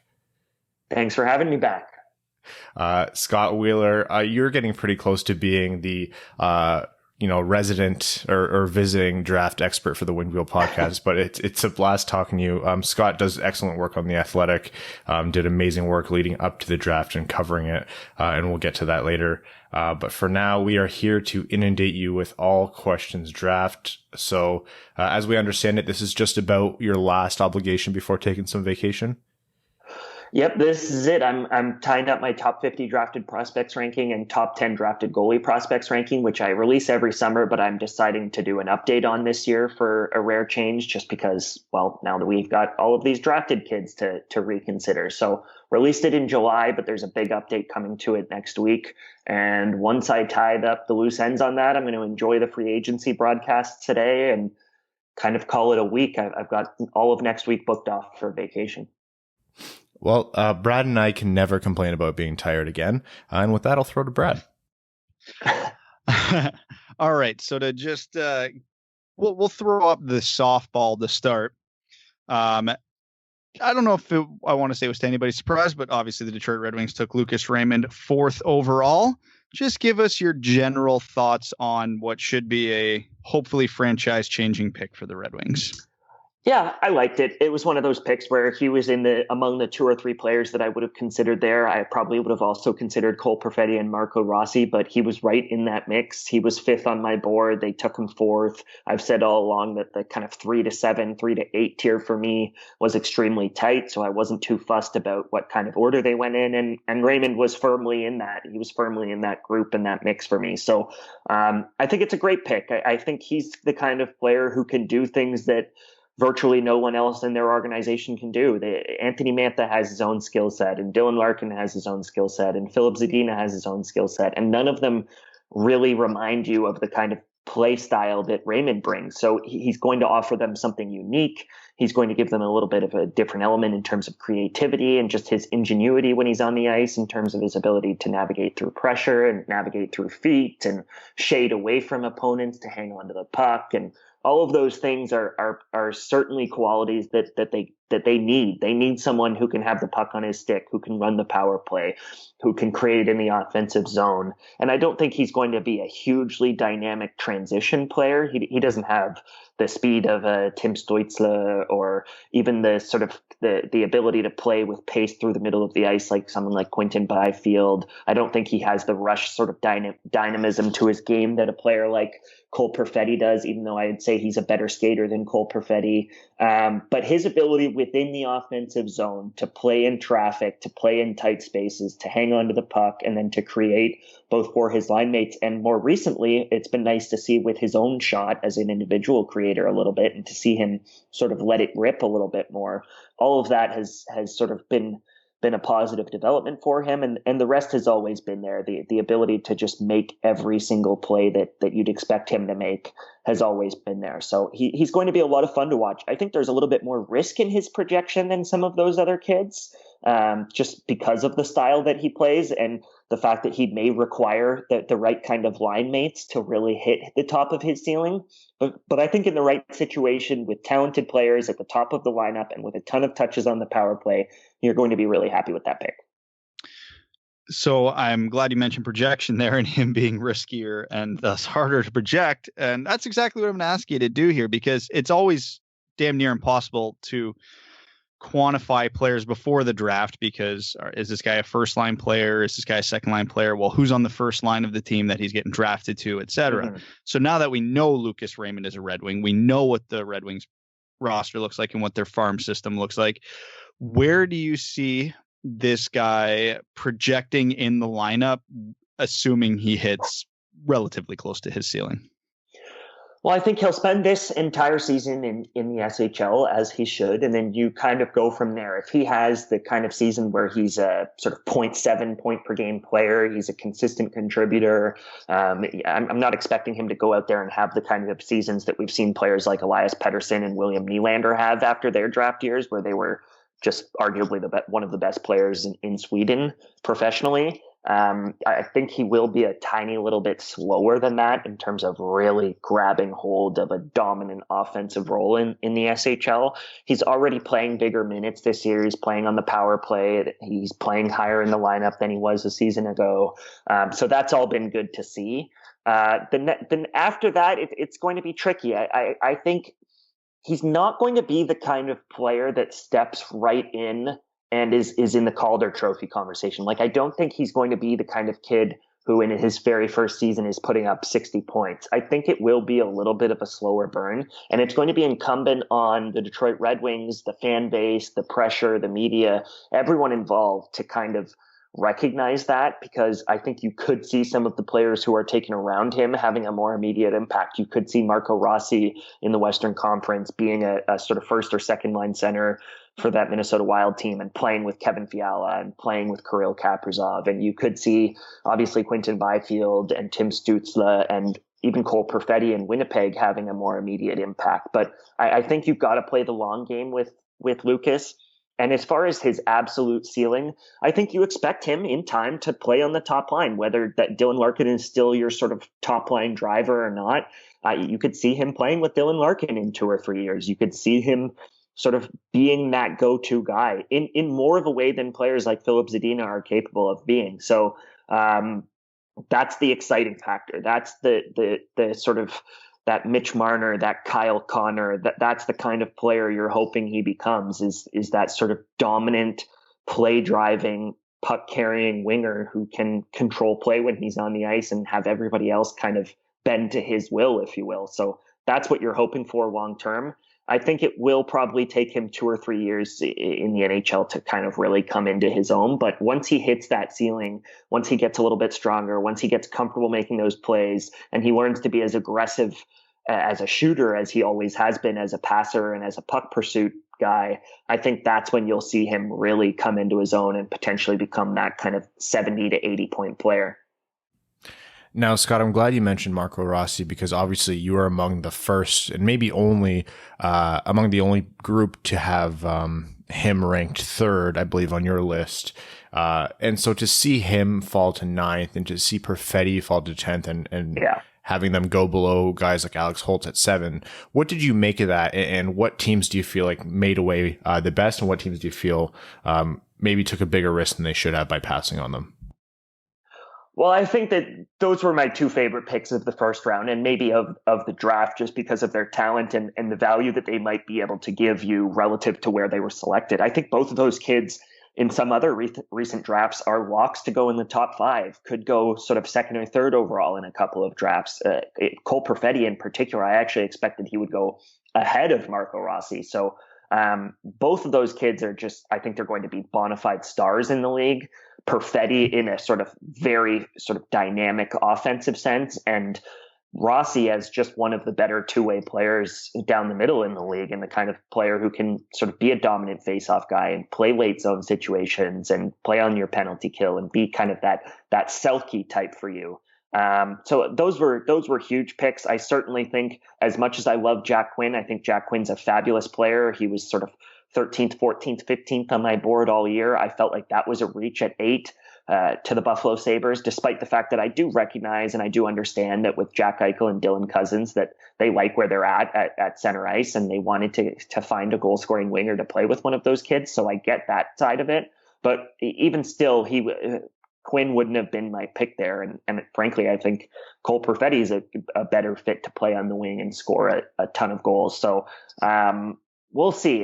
That was really the first head scratcher of the day for me. And there were others. I didn't love the sort of Caden Gooley pick to Montreal at 16. I didn't love the New York Rangers moving up to take Braden Schneider. I had kind of said, as I did radio and these podcasts before the draft, that the one thing that felt predictable this year was in a draft that's light on defensemen, inevitably a team was going to sort of take that Moritz Seider swing, take that Philip Broberg swing, and maybe take a player a little bit too high for my liking, as good as Moritz Seider is, and I'm sure we can get into him as well. But it just felt like those two D picks, and they were the consensus third and fourth D that should have gone off the board, were a little too high for me. And frankly, I thought that the Jake Sanderson pick to Ottawa at 5 was a little too high for me as well.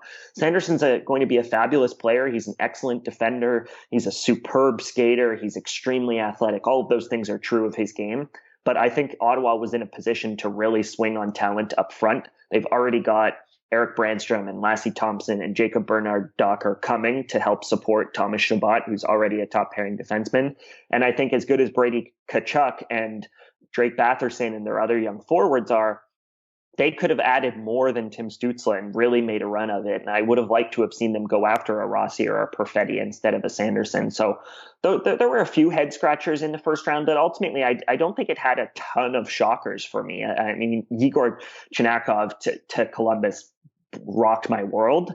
But I think that was true of virtually everyone in the hockey world. So he was probably the only completely off the board pick.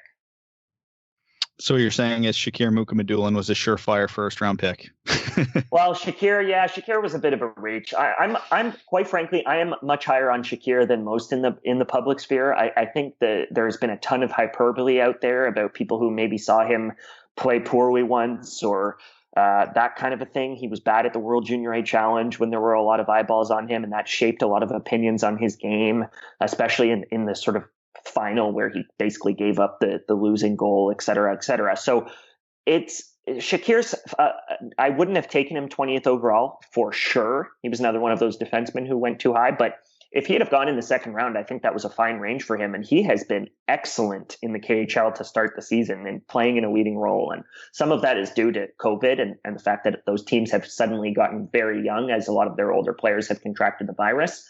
But Shakir hasn't looked out of place in the KHL as a teenager, and he can skate for a kid who's massive. So there's at least some raw qualities to Shakir that I think you can work with. Whereas a player like Igor to Columbus in the 20s, I don't know. He looks like a depth piece for me. He looks like a depth prospect for me. He wasn't even in my top 100. And though he was in consideration for my top 100, he's the kind of player who I wouldn't have used more than a third or fourth round pick on. All right, so jumping back into the Red Wings, and we'll jump into round 2 here, where the Red Wings made their 3 picks of Wallander, Niederbach, and Cross-Hannes. Mm-hmm. The feeling I've got reading your work and a lot of other people's work since the draft is most people universally liked the Red Wings second round, despite them almost never picking whoever everyone thought would have been their best player at the pick. So what was your feel on the Red Wings second round? Well, I really like the Wallander pick. Again, sure, there might have been 2 or 3 other players in the conversation for me at that pick, but he was in that conversation. And anytime you're in the conversation as one of the best players available at that slot, I'm not honestly too fussed about it, just because that's what happens at the draft. It's not always going to be BPA. If it were, then I wouldn't have to do the analysis that I do. So Wallander was a good pick in that range. He's a kid who honestly reminded me a lot of the Antti Tuomisto pick last year, and not because they're similar in skill sets, but because they're similar in the kind of prospect they are. Tuomisto was a kid who did a couple of things really, really well. He was huge, and you hope that you can work with the rest and that you can turn him into a legitimate option for you. And if you can, because he's huge and because he does a couple of things at a sort of A level, then suddenly if you can get the rest of his game to the proper heights, then he becomes, instead of a third pairing option, maybe he becomes a second pairing guy for you. And I think Wallander has always fit into that same group. There's a raw quality to his game, but his ability to skate, his length, his size, And the fact that he's actually got a decent amount of talent within the offensive zone once he does do all of that skating to get there, that's an exciting package. It's a similar package to the way that Caden Gooley has been described in this draft class. And Gooley is certainly a much meaner player, and I think also an even better skater than Wallander. But Wallander's he's an athletic, sort of raw, talented kid who's got size. And I think that's the kind of cut that I'm comfortable with a team making in the sort of second, third round. And it's the kind of cut that I think could prove fruitful in the Tuomisto pick as well. So I like both of those kids. And I think even if one of them makes it, that's a successful sort of gamble on those two players. After that, it's more of a mixed bag for me. I think Niederbach is a fine pick. I would like to see him play a little bit more aggressively.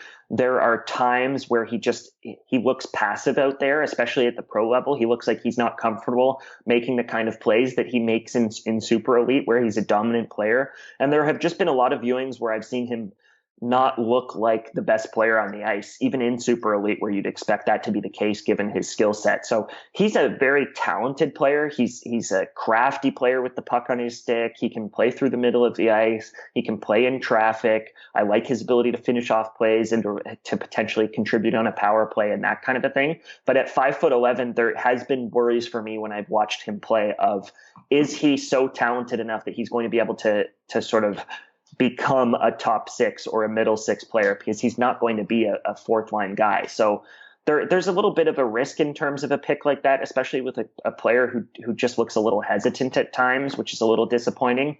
But the talent is there, and I think he's a fine pick there. The only of those three picks that I really had any real problem with was the Hannes pick. I feel like Hannes is more of a mid to late round guy for me. He projects as a third liner at the very best. And there's a raw quality to his game. I like the way that he forechecks. I like his constant energy. I like the way that he sort of attacks off the rush and tries to come at you in waves. But I don't think he's terribly talented, and I don't think he's going to take the big step next year that some believe he's going to take. There are people who think he could become one of the best players in junior hockey next year if everything goes well for him, and I just don't see that as a chance for him. I don't think his skill level is high enough. So he was the one player of those three that I would probably say was a bit of a reach for me, but he's still a fine prospect per se. I just don't think he's going to be more than a third or fourth line kind of energy guy who can chip in a little bit offensively. And that's not the kind of player that I like to target in the second round. So then jumping to the third round, where the Red Wings made a couple more picks, taking Donovan Sabrango and Emil Viro, a couple of left-handed defensemen, even after they took William Wallander, and most Red Wings fans identified this as a huge position of need. So talk to us about who they are as players, and then maybe touch on the fact that the Red Wings took three left-handed defensemen in such close succession. Yeah. If you think that's just them hedging their bets to make sure they hit on at least one of them. I think that's part of it. It could also, in a realistic case, those three kids may well have been, if not their best player available at that slot, then maybe two or three at that slot, in which case they made the decision to sort of stack up on the left side and hope for the best. So I think that's probably a factor in each of those choices. The Sabrango pick is interesting to me. He's a kid who moves. I've said this all year, but he moves extremely well. And by moves, I mean, I don't mean that he's this sort of incredible skater or this sort of powerful skater. By movement, I mean off the puck, the lanes that he takes, the routes that he takes, the choices that he makes on sliding into space and sliding off the point and getting open. He always takes smart routes. And I think that's an underrated quality and something that we rarely focus on in player evaluation. And it's something that Sabrango does incredibly well. Like, he's just smart out there in terms of when he doesn't have the puck, he knows where to go, how to get open.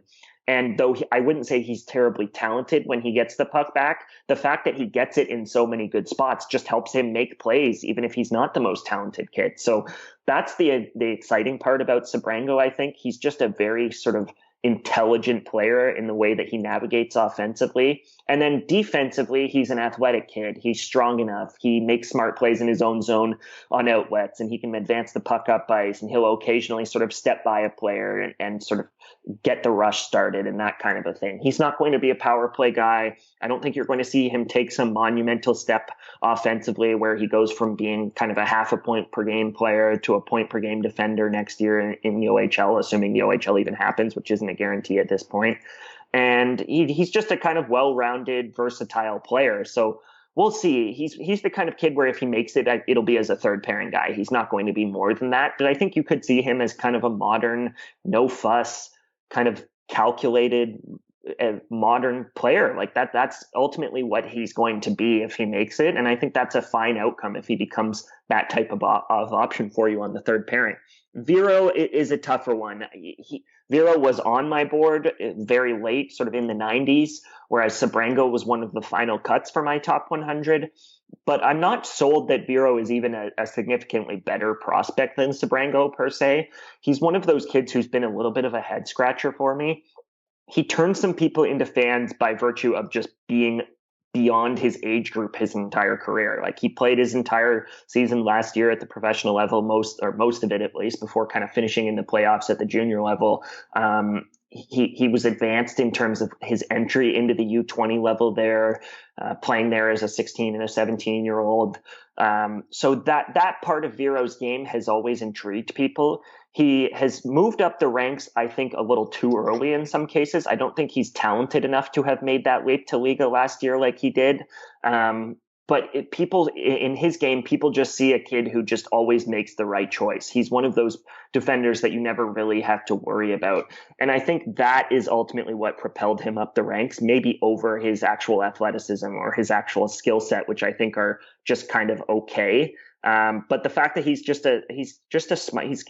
like a lot of those Finnish defenders are. He's just a smart, heads up all the time, makes the quick 8-foot pass every time, makes the smart choices across the offensive zone blue line, will occasionally join the rush to sort of go to the back door and try to sort of get open as a shot option in the offensive zone and that kind of a thing. But I don't think he's going to be a top of the lineup player. And I think he's been rushed a little bit too early and that could impact his development. So ultimately, he's just a kid who I think just does everything kind of at an above average level. And we'll see whether that's enough. He's, again, like a Sebrango, I think you're probably looking at a third pairing sort of 5, 6, 7 type defender if all goes well for him. And there's no guarantee that that's even going to happen. So give him 2 or 3 more years in Liga to become a more controlled player, a more aggressive player. And then you kind of just go from there. So then without diving too significantly into the remaining picks, because obviously anybody 4th round and beyond for the most part would be considering a long shot. So out of the remaining Infinity Red Wings picks, was there any picks that you really liked and any picks that really left you scratching your head? Well, pretty much all of them, other than the Alex Cotton pick, left me scratching my head a little bit. I like Cotton. I think he can really shoot the puck. He's got a heavy point shot. His game has come a long way. Like he has made huge strides in the last year. He's sort of physical. He's can play without the puck positionally.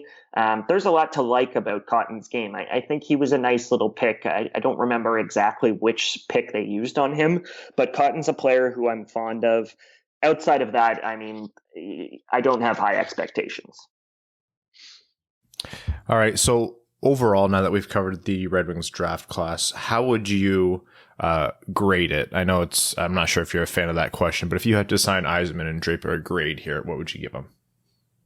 I think it's a B or a B plus. I kind of do the winners and losers format at The Athletic, where I break each team's selections over the course of the 2 days down into kind of winners, overtime losers, and losers. And I had them in my overtime winners category, which is described as basically teams that maybe didn't pick the players that I would have picked, or even the sort of 5 or 6 players at any of their selections that I would have picked, but teams that I think could ultimately still be happy with their choices when this is all over. So I wouldn't say that on day 1 or day 2, they were among the 5 teams who I thought got the most value relative to where they picked. But I think they're in that sort of 6 to 10, 6 to 15 range. I think they had an above average draft class in terms of the picks that they'd assembled and the outcomes that they had. And certainly there are two ways of looking at that. There's the relative outcome, and then there's the total value outcome. On total value, they've probably had one of the 5 best draft classes, but that's largely because A, they picked higher than most teams in every round,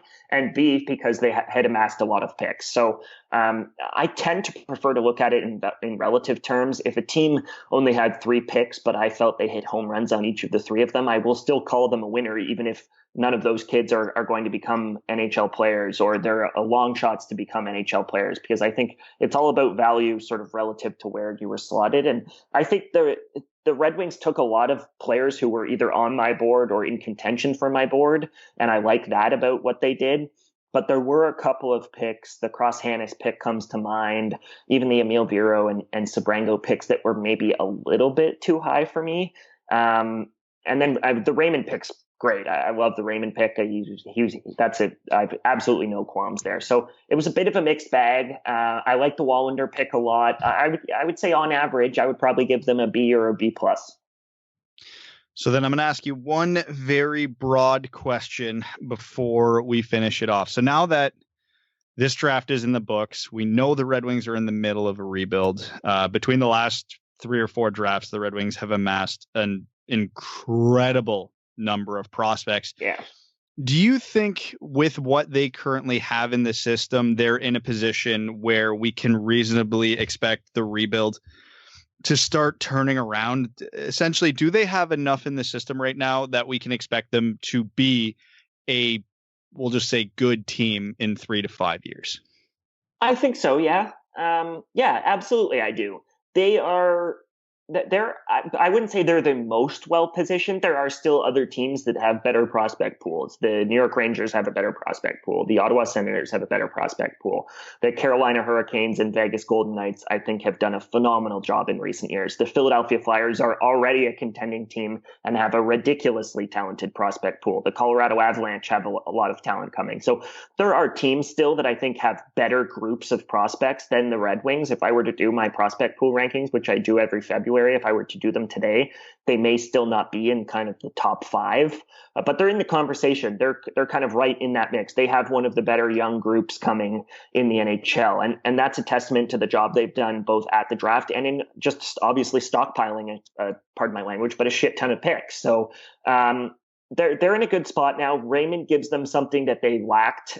Raymond gives them probably what they were, the kind of quality sort of star level prospect that they hoped that they were getting in Filip Zadina. And that's not to say I don't think Zadina is going to be a great player. I still think he's going to be a top 6 forward who can give you 25 goals a year.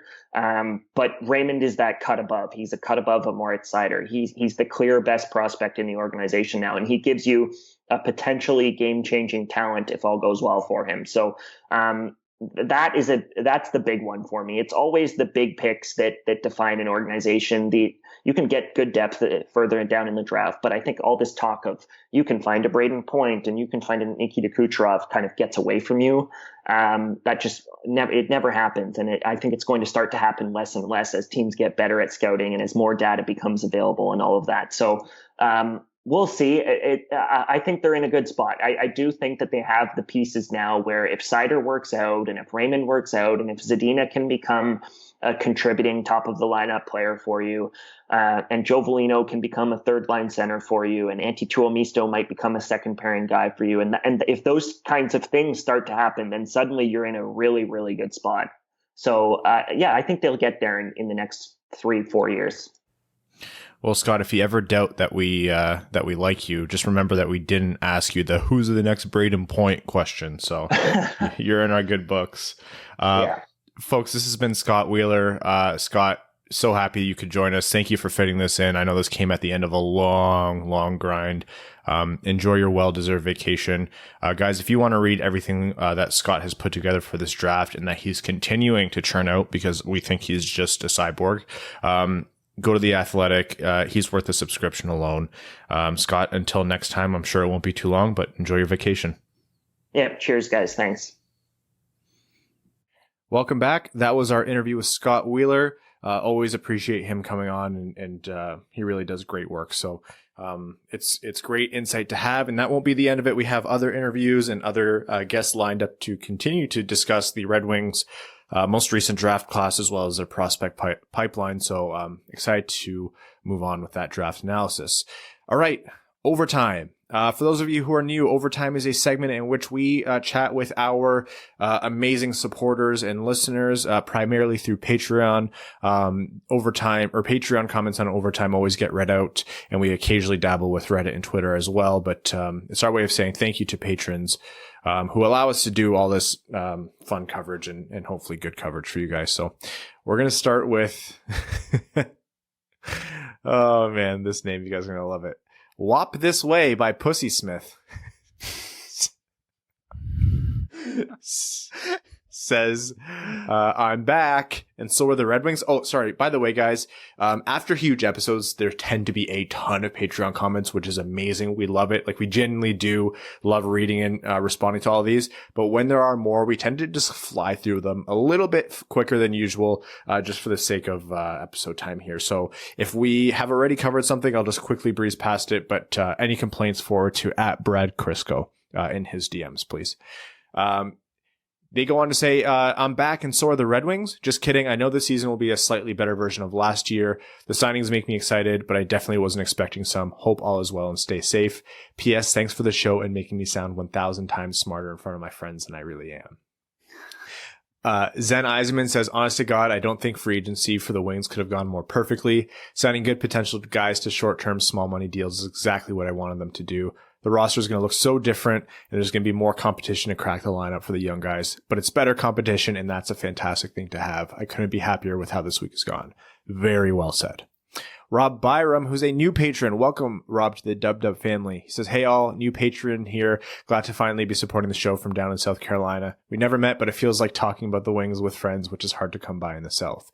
Really excited about the direction of the squad, but still think something big could be brewing as far as a buyout or trade for a cap casualty. Thoughts? Yep, we both mentioned, or all three of us have mentioned that something might still be coming, although Vegas did dampen that a little bit with their Nate Schmidt dump. But there still could be more from Vegas. John Evans says, hello, gentlemen. Greetings from Ohio. I'm sure you're overwhelmed with free agency questions for the team moving forward, but I wanted to ask about who your favorite Mortal Kombat fighters are and why. Sub-Zero, easy. I'm a big Ermac guy. I liked Ermac. Can't even. Scorpion was one. Was Luke Cage one? Yeah, he was. He kind of looks like you. Oh, well then, yes, that is my pick.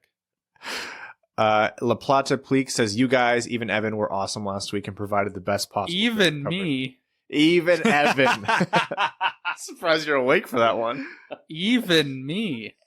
Usually you have to put what you want Evan to hear after his name because he's not tuned in before that. I am deeply offended by that comment. He'll forget this in 11 seconds. Yes. You provided the best possible draft coverage for any team out there. I'm sure I speak for everyone when I say thank you for all you guys do to keep us informed, whether it's through straight reporting or your insightful analysis. Much appreciated. Really, really, we appreciate you guys so much. My question this week is this: with Krug leaving for St. Louis and Hall being signed by Buffalo, is it out of the realm of possibility that the Lightning and Sabres go 1-2 in the Atlantic? I think Eichel's going to have an amazing year. And if Buffalo is able to have solid goaltending, they may even end up winning the division given all the cap issues Tampa's going to have. As far as Eisenman's signings, I'm wondering if that the ones that got 2-year deals were made, at least in part, as guys to be left unprotected when the Kraken is finally released. Good bet for that because they have to have so many NHL players with specific requirements there. So that'll help. As for Buffalo, I mean, did I miss anything? They have not addressed their goaltending yet, have they? And they probably needed to address their goaltending more than any other team in the league. So that's a problem. And I still think their defense is just awful. There will be a lot of games now they'll be able to score their way out of trouble, but that's not a recipe for sustained success. Matthew M. Rice says, so excited at what has transpired over the last week. I love the short-term deals and all the cap room still at Stevie's disposal. disposal to perhaps take on a bad contract. That said, how many future draft picks do you foresee Stevie acquiring between now and the end of the 2020-21 season? Keep up the great work, fellas. I think conservatively 4 to 6 based on what he has available. I don't think they have one guy that will get a premium pick in return. I think if we're looking at getting a future first round pick, it's going to be in the next week or two, taking on a cap dump. Their best bet to get a decent return at the deadline is probably Bernier. If they don't decide to extend him instead. So I foresee a lot of 3rd to 5th round picks in our future, which again isn't bad because the Red Wings have a ton of prospects. So if Yzerman wants to package them to move up, by all means. Chris B says, thanks for all the gear coverage last week. My dog, or gear, maybe that was supposed to be draft. My dog, Walter, and I were locked in on the live stream throughout the first round. Hopefully you guys got a bunch of new patrons after all the work you put in. Much appreciated, Chris and Walter. My question, sorry, just aside before we get into the question. We haven't mentioned it yet, and we should because we haven't mentioned it because we're assholes, but we should have sooner.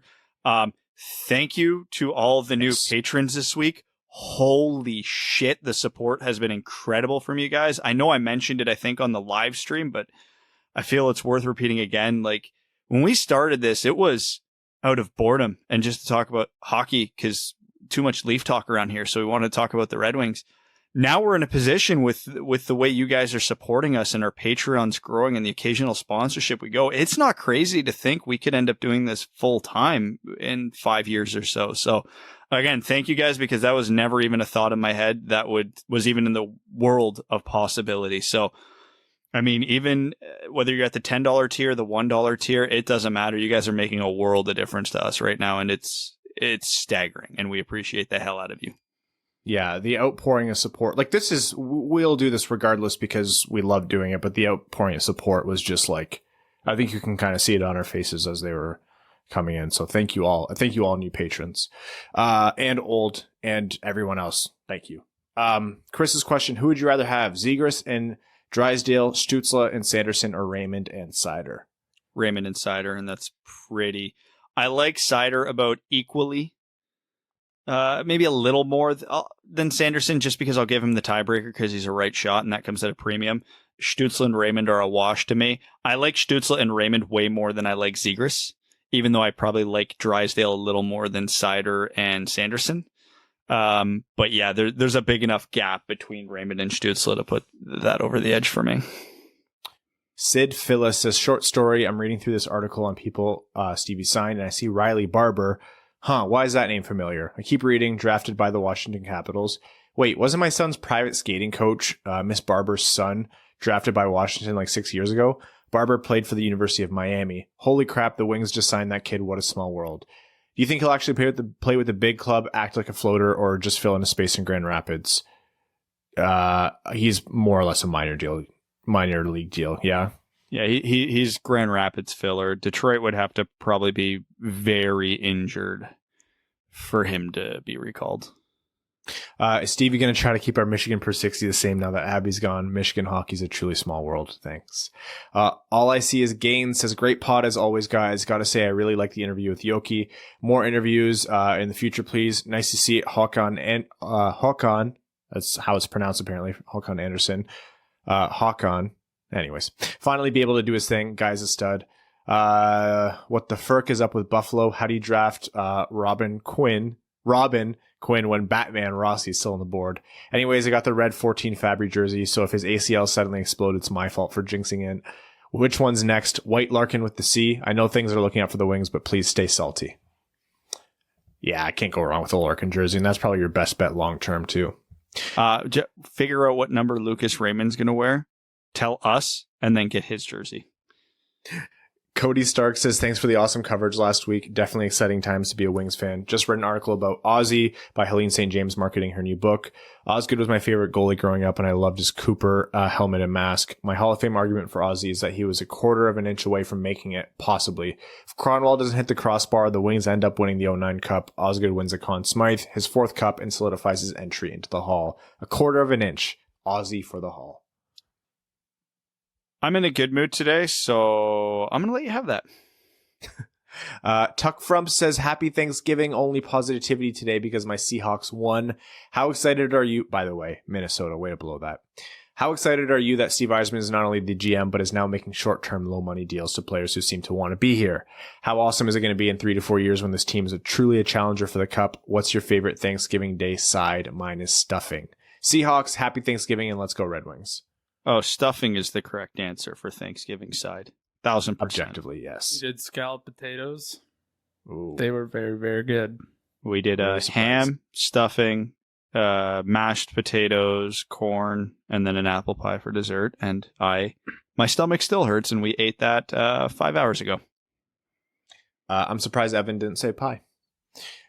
Stevie's Yoga Mat says, sup guys, happy Thanksgiving for my northern friends. Stevie's killing it. Stecher is such a steal. Probably your favorite signing so far. We mentioned Stecher is probably ours, unless you guys have other favorites. No, I think Stecher was my favorite signing. I can see Stevie being done until another cap dump comes along. Anyways, this past week has been the happiest I've been about the Red Wings in a long time. Thank you. Dean Crystal says, who's a new patron, welcome. And thank you for your support. Says, can't help but notice the glut of cap space still left. Don't see this being used for more signings, but rather to hold on to acquire assets for teams dumping cap, either now or at the deadline. Regarding Nielsen, I think it makes more sense to take the cap hit now while they have the space than to buy him out and stretch it out over future years. If a spot is needed in the lineup for Veleno or Rass, he can be a healthy scratch or waived, eating the money. And third, I'm interested in the now glut of D-men on the roster. What do you think this means for Cholowski, Seider, Lindstrom? Are they relegated to the A if it happens in EuroLeagues all year? Left for injury call-ups or any new information on whether those playing in Europe are even available to come back? Yzerman seems perfectly content to leave players in Europe over there all season. So I'm actually glad you brought that up because I forgot to mention it in my big ramblings earlier. So I think all of them are probably going to start in the minors. I think the only quote-unquote new guy we'll see in the roster this year will be Svechnikov, just because he's no longer waiver eligible. So unless they want to lose him for nothing, they're going to have to keep him up this year. But someone, I forget who it was, I want to say it was Tony, but someone made a really good point on Twitter in regards to my tweet about the 10 Red Wings UFAs this year. The SHL is going to be about 3 to 3.5 months ahead of the NHL, meaning they're going to end their season around March, which is roughly around when the NHL's trade deadline will likely be, if not a bit later.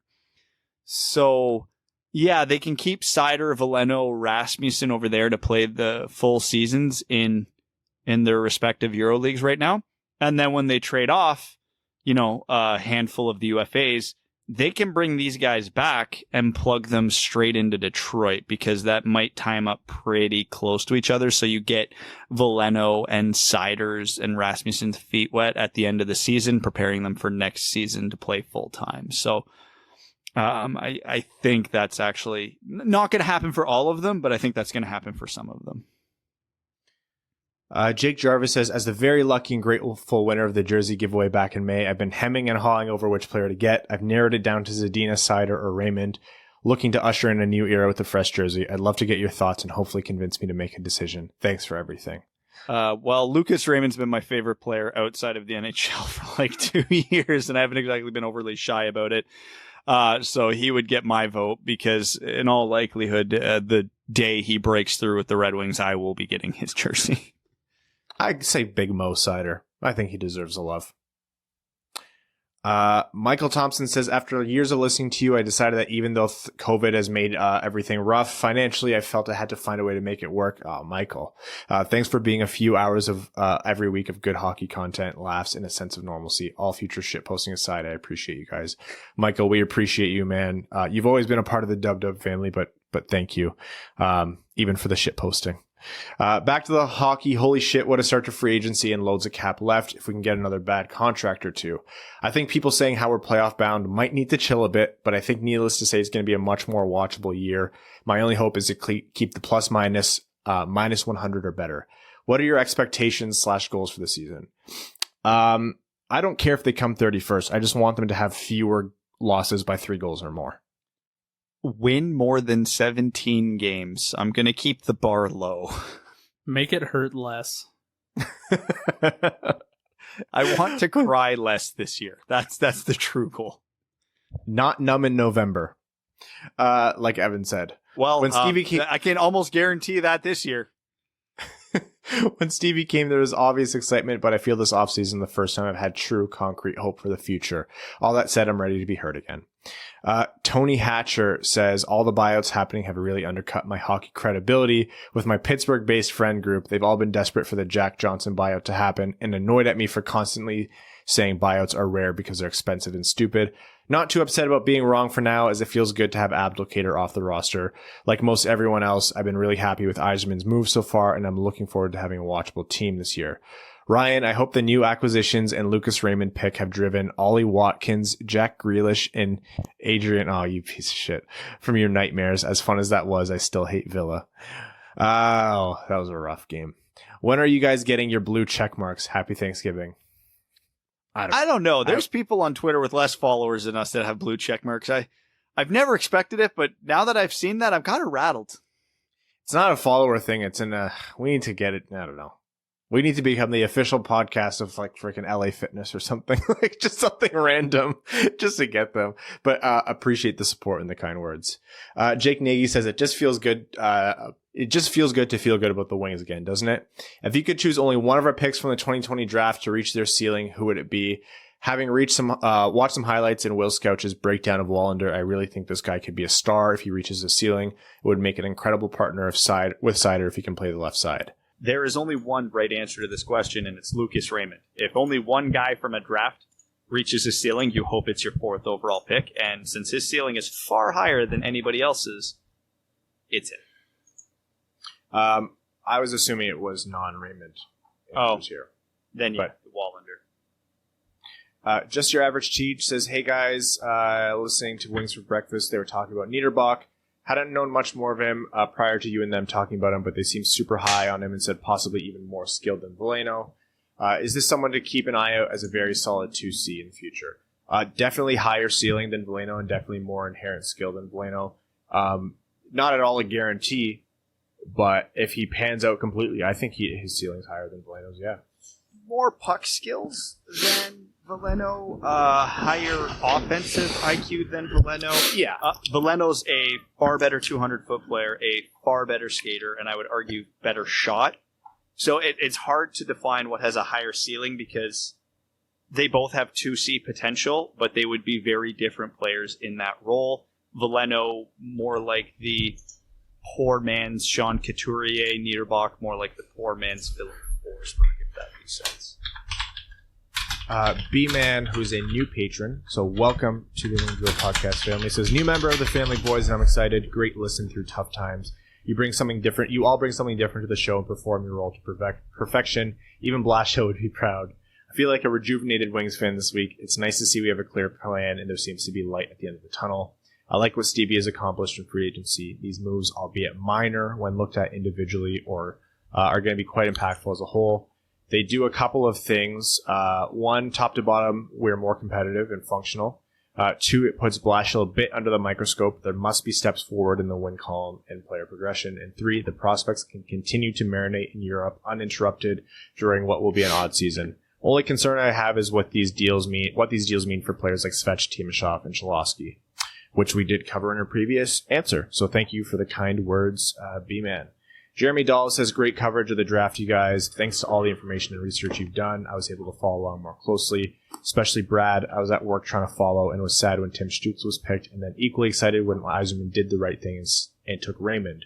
So thanks to you guys, I was in the know. Same thing happened years ago when we got Zadina. Pretty awesome feeling. I also found out Yzerman's moves during free agency. Found his moves very exciting. A nice change.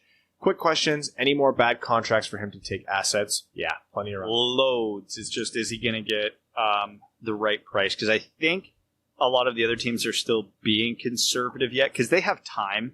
So they're hoping the asking price will come down. But from the lack of these moves that have happened so far, it looks like the teams that are going to be, quote unquote, buying these bad contracts are maintaining a high price, which is why we haven't seen many of them yet.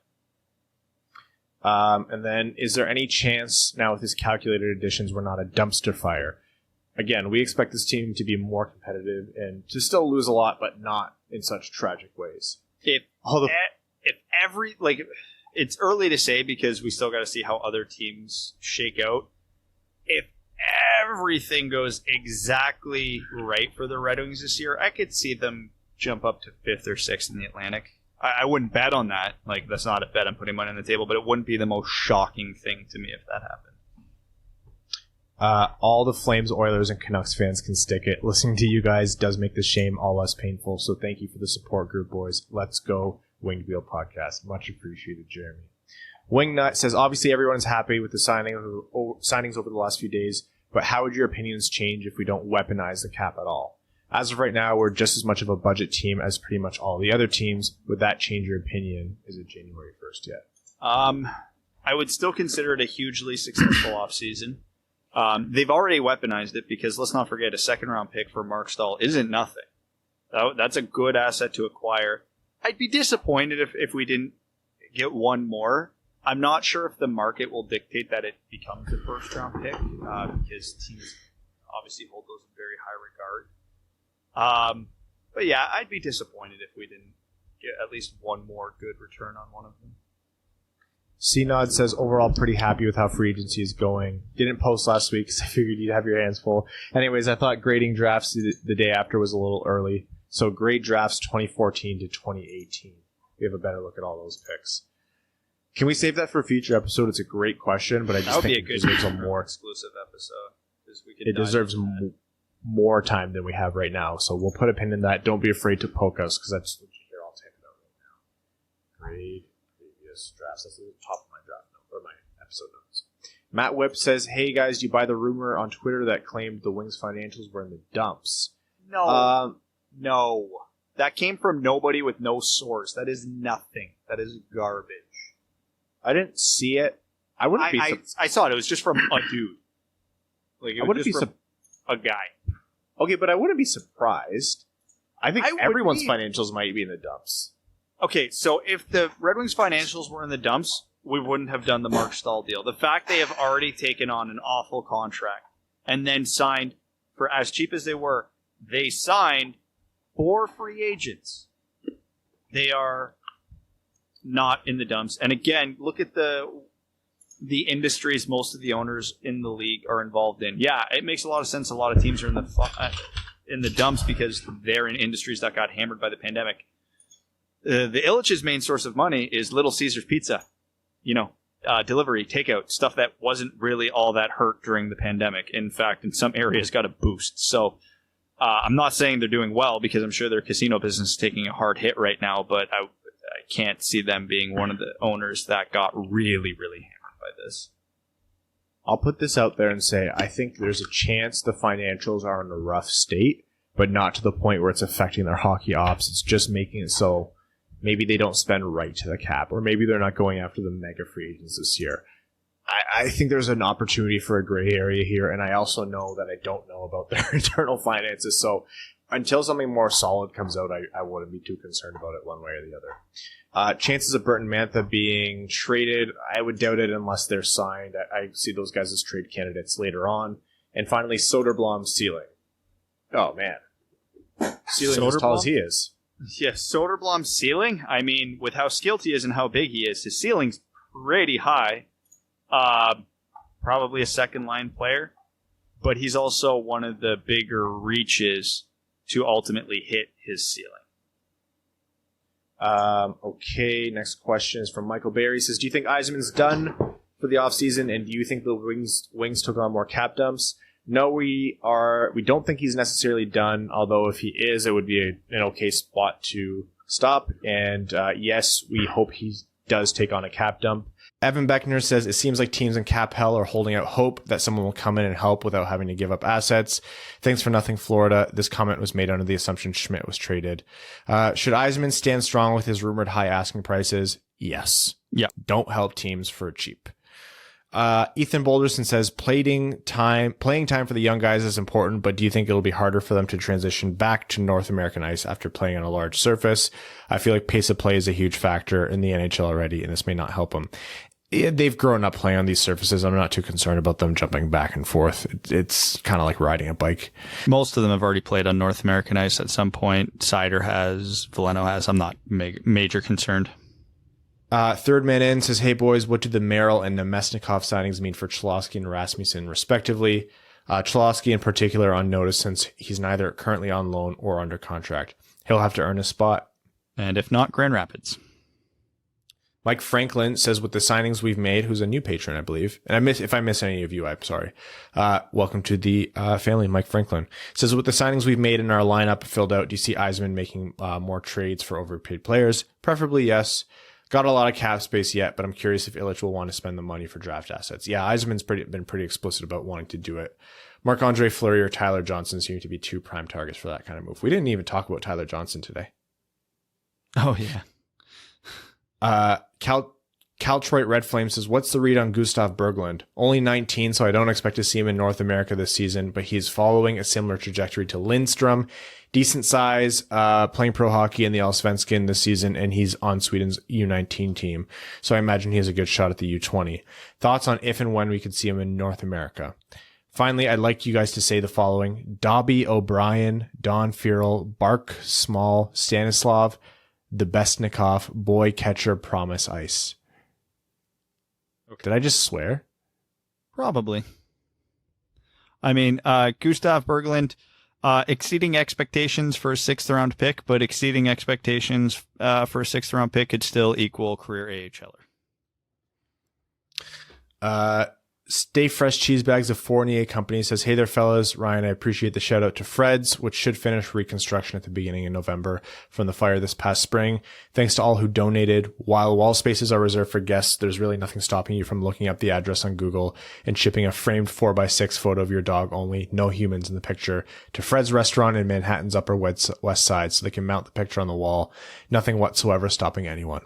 What else can be said about Yzerman except that I believe he's operating under a different set of rules from the Illiches than Holland did. This team should be more excited to watch and should double their point total next season, but they will still miss the playoffs by a margin, which puts into perspective just how bad the team was. Lost in all of this, Blashill's been quiet. If you haven't already talked about this, where do you see Nielsen and Cholowski? When you're about to Zoom interview and you want to show the world how much of a massive tool you are, slide that 4x6 self-portrait out of the Stay Fresh cheese bag. You store it in for safekeeping and nonchalantly place it in the background of your Zoom call so that the entire hockey community can reflect on what a sad, lonely troll you are, Pierre McGuire.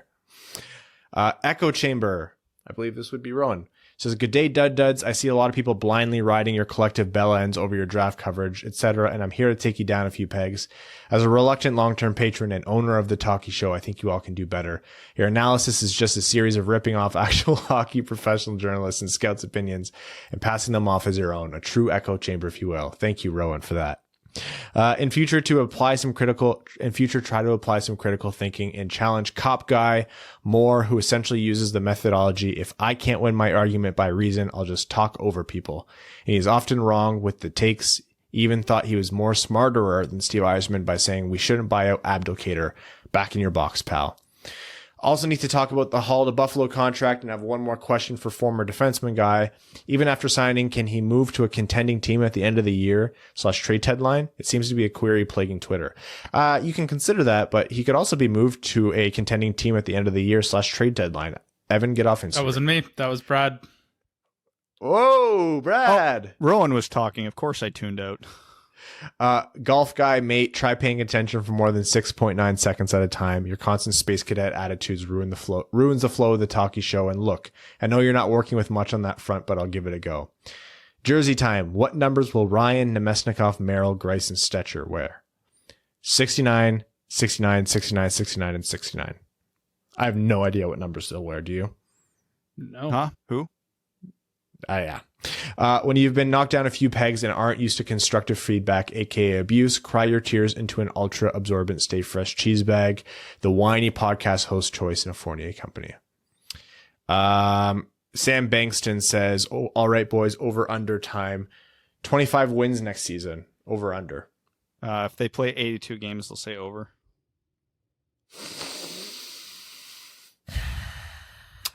I'll give it the over. I'll say under. How many wings? Since you both said how many wings score 30 goals? Over or under 2? Sorry, how many players score 30 goals? Yeah.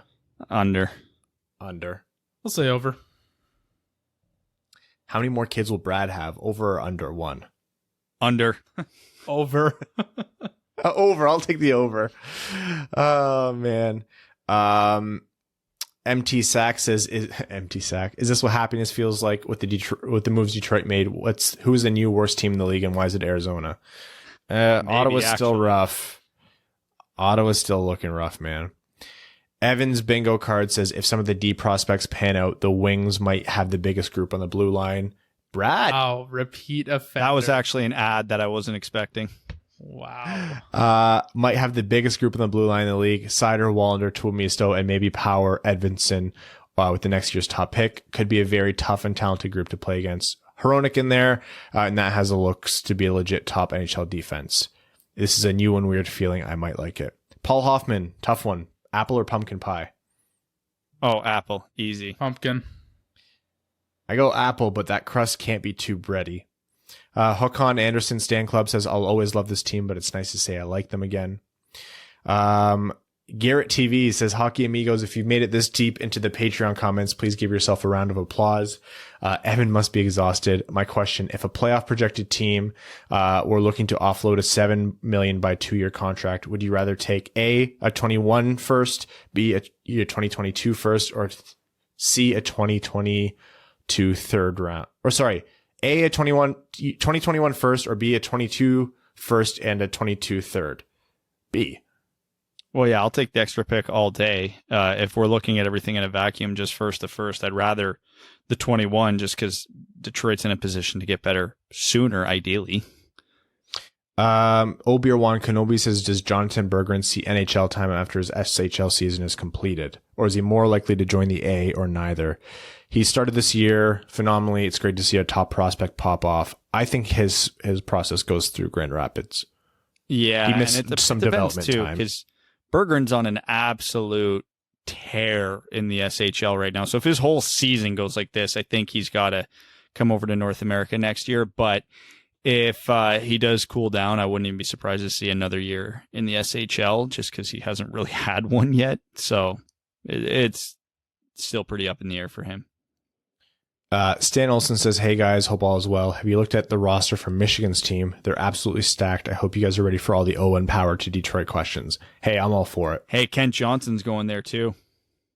There's going to be like 3 or 4 Michigan commits going in the first round because isn't Beniers at Michigan too? Actually, not too Beniers. familiar with the No, roster. sorry, Luke Hughes. So they could have 3 potential top 10 picks. Eric Jeske, or unless it's Yeski, I'm sorry, says, gents, I was listening to NHL Network on the radio and they were discussing how Pietrangelo would keep almost $1 million more every year on an $8 million deal in Vegas due to the income tax difference. Given how much the league values its parity, I'm surprised I've never heard a proposal for a tax adjusted cap. Each team would have their cap adjusted to compensate for income taxes. Salaries would count against it as AAV after taxes.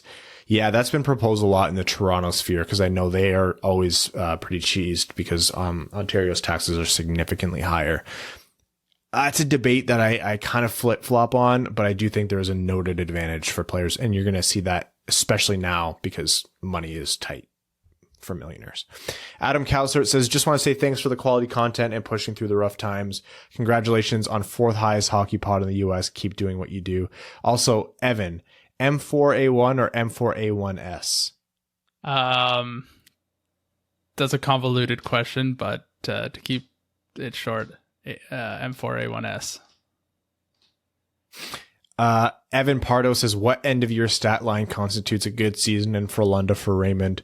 What about best case scenario? I think if Raymond finishes between 0.5 and 0.75 points per game, that'd be a great season for him. A lot of people are pointing to Elias Pettersson being over a point per game in his final SHL season, which was his draft plus 1 year, but many forget he was a late birthday for his draft. So when he did that, he was actually a year older than Lucas Raymond is now. So for whatever that's worth.